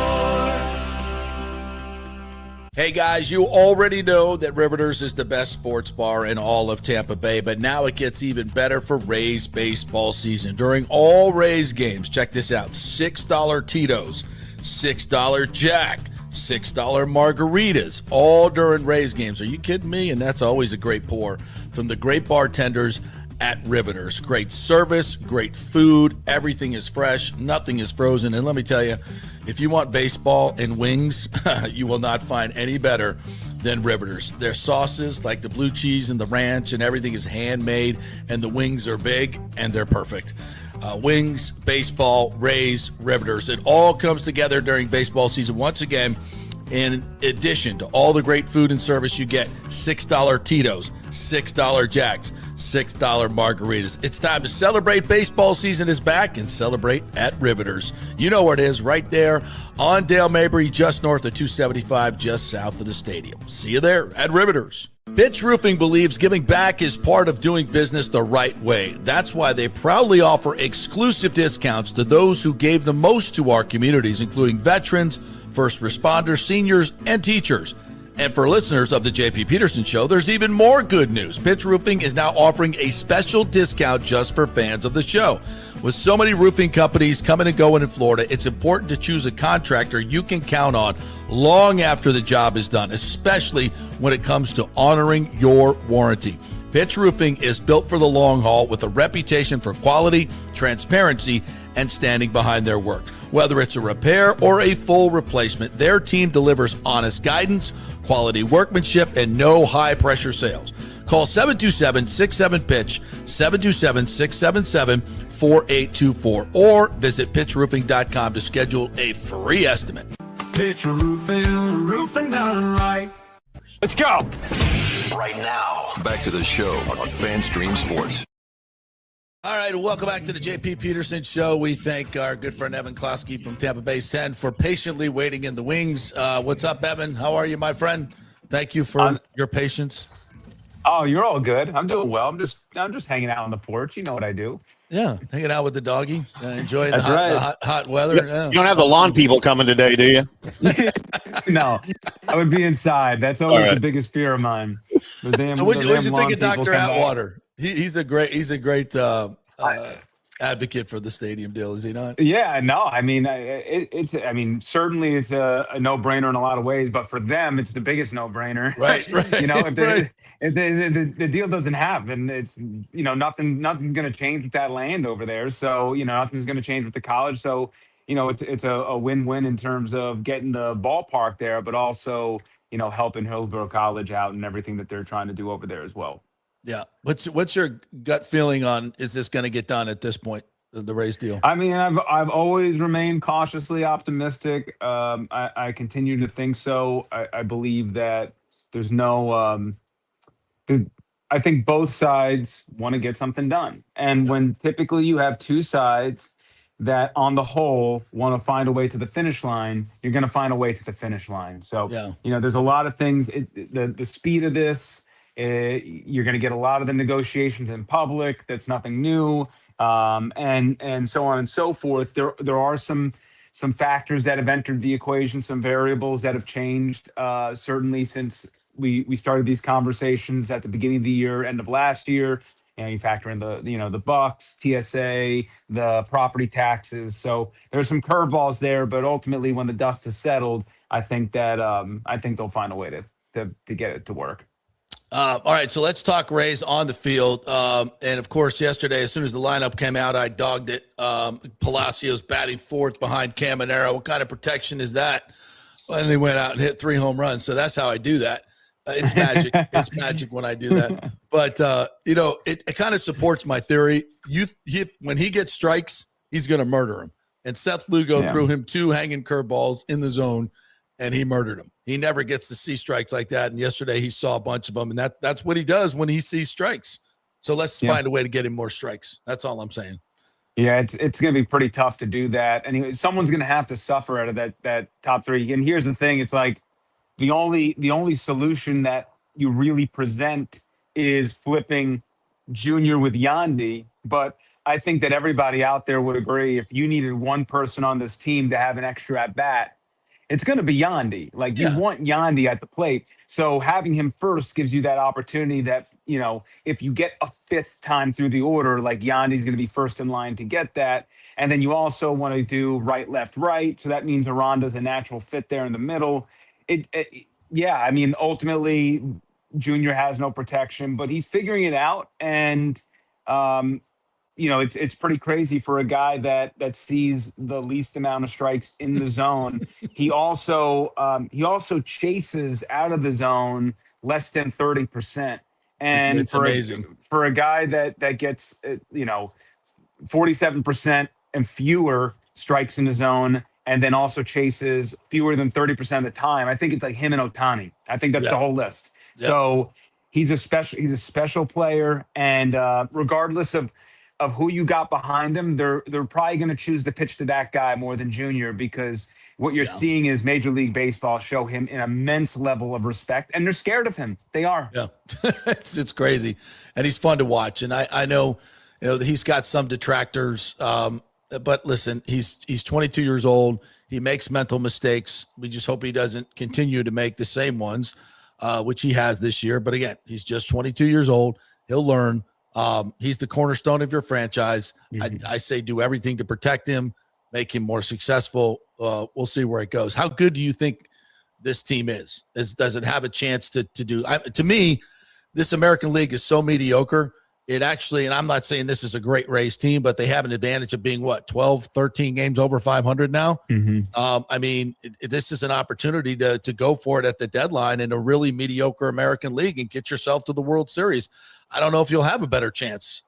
It just seems like everybody else sucks this year for the most part. Yeah, I mean, the true differentiating factor is it reminds me of 23 when they had 99 wins, but they were still stuck in the wild card. And, that's kind of the difference for Eric Neander is, am I going to have to play the wild card set of games, or do I get to jump that round and go right to the ALDS? And that changes the probabilities in the calculus and how aggressive one can be, because I would argue, the judgeless Yankees are going to have their issues, which you're kind of seeing right now a little bit. But Aaron Judge is going to come back, and on paper, the Yankees are clearly the best team in the American League, and then there's everybody else. But as you mentioned, they went on an 8-19 stretch, the Rays. And unlike last year, where they went on a 12-28 stretch, when they finished that 40-game stretch, they were 6.5 games out of the wild card, period, the last spot. Right. They went through this stretch, and they're still like 7.5 games up. Yeah. And so no one has made them pay, which is what I kind of tell people is like, whether we evaluate how good this team is or not, you can't take away the 22-4 record that they put up. They banked the wins. Other teams have not. So, there will be a team or two that gets hot in the second half and figures it out, because there always is, just like the Blue Jays last year. But even with that, I mean, the Rays would have to, at this point, play like a 70-win baseball team. And I just don't think that's in their MO. So we're going to have to get the next month. We're going to have to see where they're at in the standings. If the probabilities of making the playoffs are north of 90%, I'm sure Eric's going to be pretty aggressive there, but I don't know if he's going to, if the division's not in sight, or they don't have a strong case to win the division. I don't know how much he's going to mortgage his future on this team, where they are kind of just, it's pretty impressive what this group is doing, because they have holes and depth concerns, and we're seeing Shane manage his innings. It's complicated, but they're finding a way. Yeah. Evan Closky joining us here for Tampa Bay's 10. All right, I wanted to talk about Baker's contract. I see absolutely the advantage in having him play out this year, his age, health, all those. I totally see that advantage. But I would also argue anytime you sign a contract, especially a big one like this with a quarterback, there's always going to be risk. See Brock Purdy. That comes with it. It just comes with it. So if you accept that there's going to be risk in every big contract, why not just make this happen? If you're the Bucs, stretch a little bit, get Baker in a situation where he's guaranteed the next 4 years, where he can play this year without any thought of, because if he gets injured this year, he pisses away all that guaranteed money that he's probably being offered now. I don't know what it is. Is it 130? Is it 120? It's not 180 where Brock Purdy was, or Jordan Love. Those contracts that were just signed, for the most part, are about 170, 80 million guaranteed. I think that gets the job done with Baker, but are the Bucs doing that? Or they just want to play wait and see and then franchise? Because you can do that, but you don't get the best Baker if you do that, in my opinion. Yeah, I mean, the thing is with the Bucs, it's more cash flow, because if you give them the extension now, you're going to have to add more cash this year. And then you also got to work out a deal with Yaya Diaby. Like for me, I think that's the most important one, because if we all believe Ruben Bain is all that in a bag of chips, like we think he is, guess who's going to have a big season? It's going to be Yaya Diaby. Guess what that number is going to be at the end of this year if you don't figure out an extension. So there, and then also there's some other people along the way. And when you start doing, and Vita Vea looks like you're going to have to give him some sort of salary bump this year. He's probably not going to get any more years in his contract, but he'll probably do what Cincinnati did with Trey Hendrickson last year and said, here's a little bit more money this year. Now let's go play. So I imagine that's what's going to happen. So we're really talking more of a cash flow issue than actually figuring out the extension for Baker, and whether the Glazers are willing to stretch out their purse a little bit more to make that happen. That's going to be ultimately up to them. But regardless, I think that Baker, while he wants his long-term deal, while he wants that commitment for everything you said, that there's an inherent risk to not having it. I don't foresee a scenario where the Bucs don't have Baker Mayfield as their quarterback for next year and couple more years beyond that. Even if they can't come to deal on an extension, they'll franchise tag him. Like, there are many avenues here to prevent Baker from hitting I get free that, agency. but are you getting the best Baker if you do that? I don't see how. I mean, I don't know how you're not getting the best Baker. I don't think it's in his ability to give anything more than all of him. Like, he's got a chip on his shoulder at all times. He just adds another chip. I don't think that. I feel like you're taking advantage of that, though. It's like, oh, Baker, we don't have to give him long-term security. He's going to play his ass off. I feel, you know what I'm saying? I feel like you're taking advantage of that. I know how it looks that way, and for sure, it's a fair point. I just feel like when I'm confident that Jason Light and company and Mike Greenberg, they're all explaining to him the situation. Not that he necessarily cares about it, right? Like, I just, that's not my job. It's your job to figure it out. Yeah. But ultimately, that they know they're going to take care of him, and they'll find some sort of solution here. But they have to manage all the balls in the air, and hopefully here in the next 4 weeks they'll come to fruition. But it will certainly be a distraction if he doesn't have a contract. I know he says he's shutting it down, after training camp. But we're all going to talk about it. So that's not a great way to ring in the new year. So we'll see. We'll see if they can find a way to get everything done, and ask the Glazers, hey, we're going to need to borrow a little bit now, and maybe in the future we'll skim a little bit. And we had Charlie Strong in here the other day, and I asked him about specifically Vita. And obviously, he coached him last year, knows him very well, and he just described just the rare ability of this cat, even at his age, how good he is and how dominant he is and how absolutely indispensable he is to the Buccaneers. And I also said, how many good years do you think he has left? He said, listen, honestly, after, he's been working with Sue, he's been healthier in the last couple of years than he's ever been. He looks great. He was, I think he's got 3 or 4 more years left in him. And I know that's a big gamble. I know it's a big gamble, but again, all contracts are gambles. If I'm going to gamble on anybody, it might be this guy, because he's that important and he's done a great job keeping himself in shape. I would give him a 2 to 3 year extension if I could get it out of him. What do you think? Is that too long? Yeah, I would say a 2-year extension, you're probably safe. But, the Buccaneers, and just talking about, regardless of my opinion, the Buccaneers have not really felt comfortable giving guys north of 30 any sort of long-term deal. They made Mike Evans play out his contract. I mean, Chris Godwin is got a year left on his deal, but it's all non-guaranteed. They can cut him next year if they wanted to, scotch-free.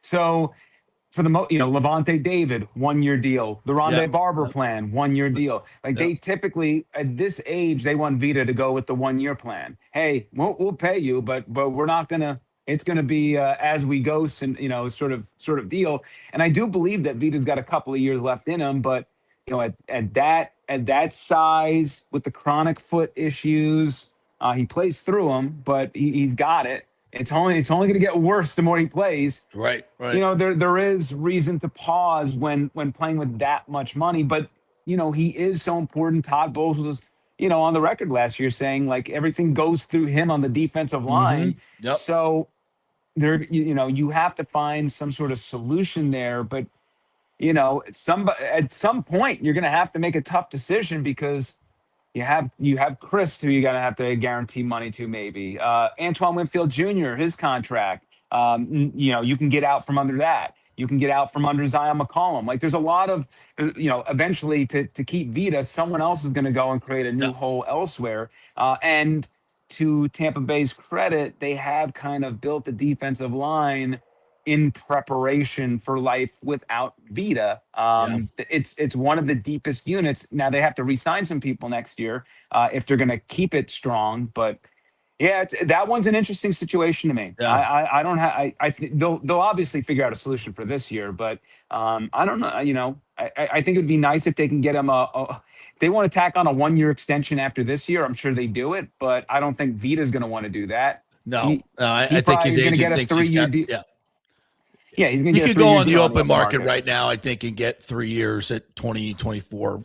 Someone will pay for him. Yep. Yeah, absolutely. Because there's just no, as Charlie said so well, there are very few guys like this in the history of the NFL that play the way he plays. Correct. So, and the tough part is he's mostly just a stuffer. Like, he's not like a necessarily going to get after the quarterback, right, which is what you want to pay that top 5 money to, is somebody who's going to not only stuff the gaps in the run, but also get some sacks. And Vita has that ability in him, but that's really not his bread and butter. All right. So finally, with the offseason complete, you go into training camp here. What are your thoughts on the possibilities for this team? As you look at the roster now, everything they've done, Bain falling to them, it's a lot of good stuff. To me, the roster is really good, and it should win the division, should win a couple of games. But again, it's the game day management of the head coach that really holds me back from predicting anything great for this team. What about you?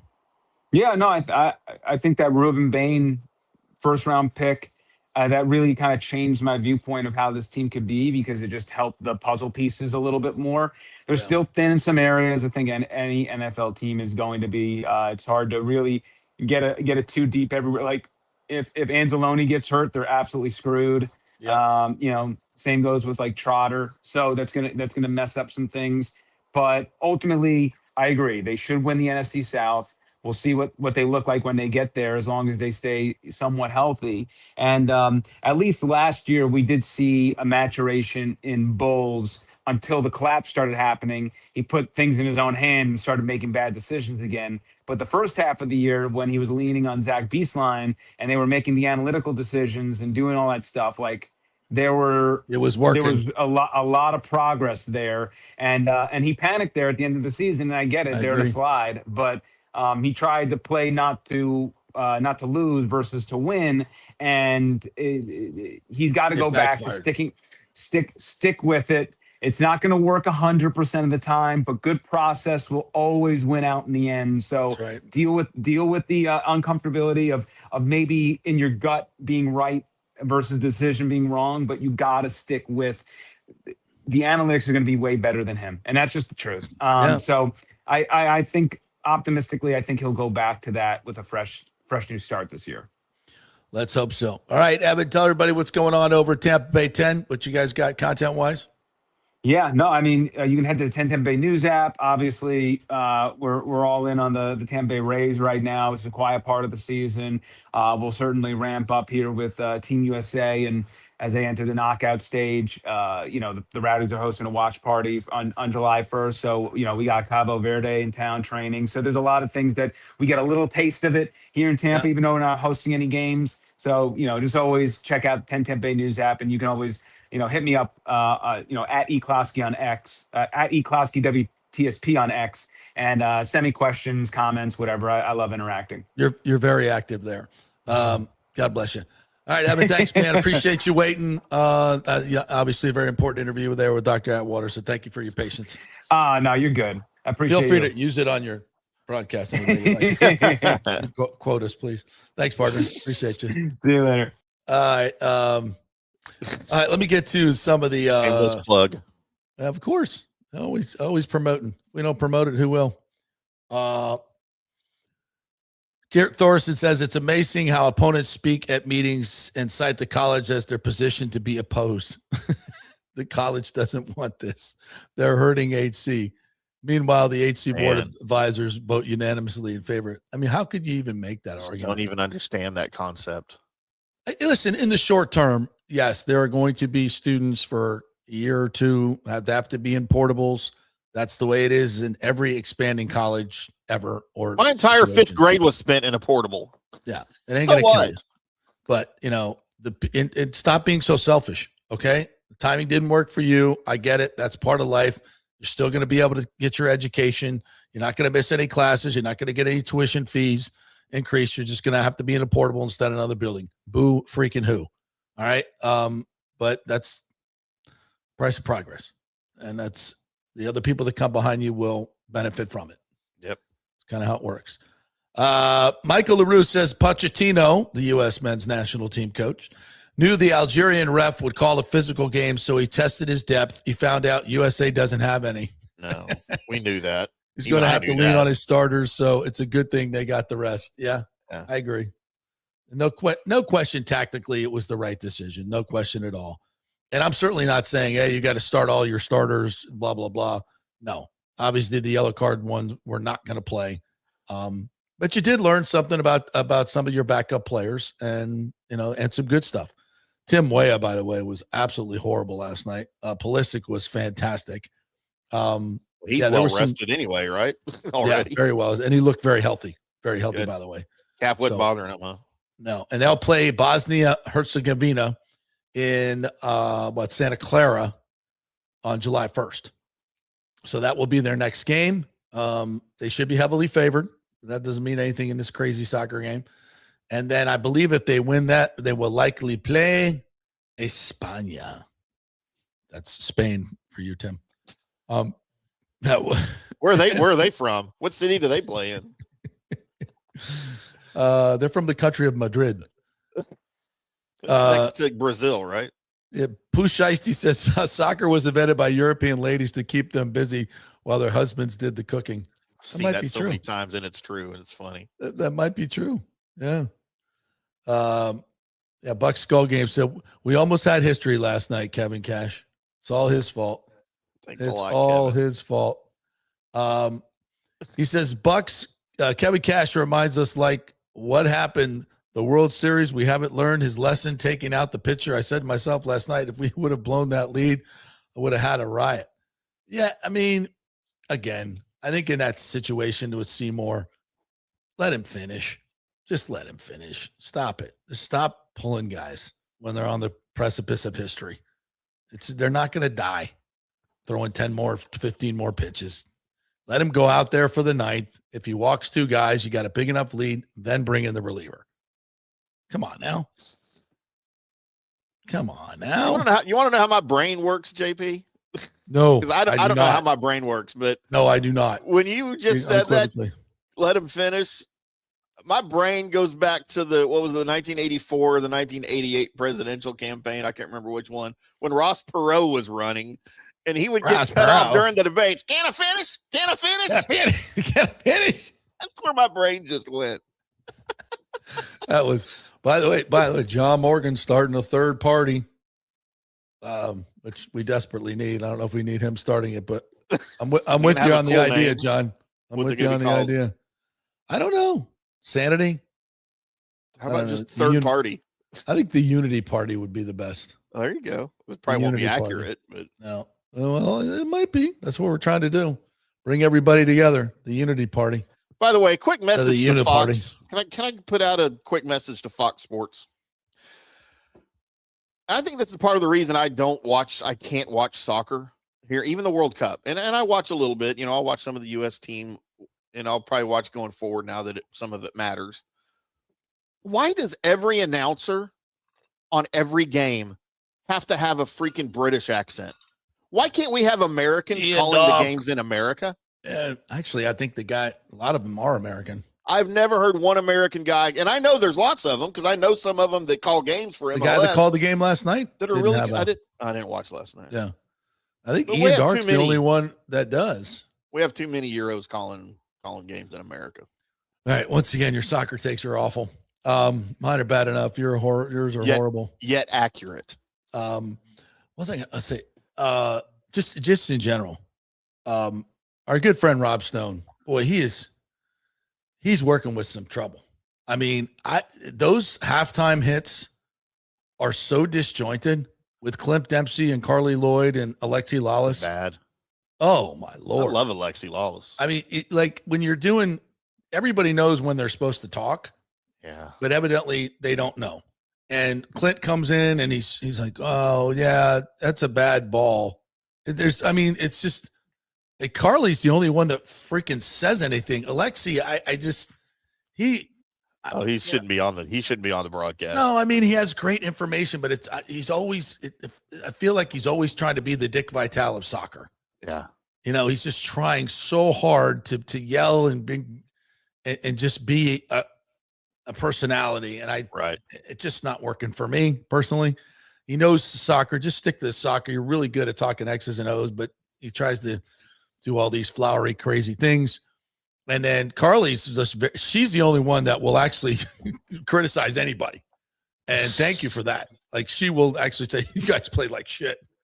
Clint will dance around it. Alexi will kind of dance around a little bit, but Carly just goes all in. It's like, that's terrible. That's not good enough. You guys are dead. And she's 100% right. I think it's almost easier for her to do it because they win. Yeah. and the men don't. Yeah. So, people can say, oh, what does she know? Well, you know what she knows? How to win. That's what she knows, how to win. Something the rest of them have no clue about. So she speaks from, she has great gravitas to speak, and she does a really nice job. I just wish the other guys, especially Clint, would just be a little bit more energetic and declarative. You could just feel them like they don't want to criticize anybody.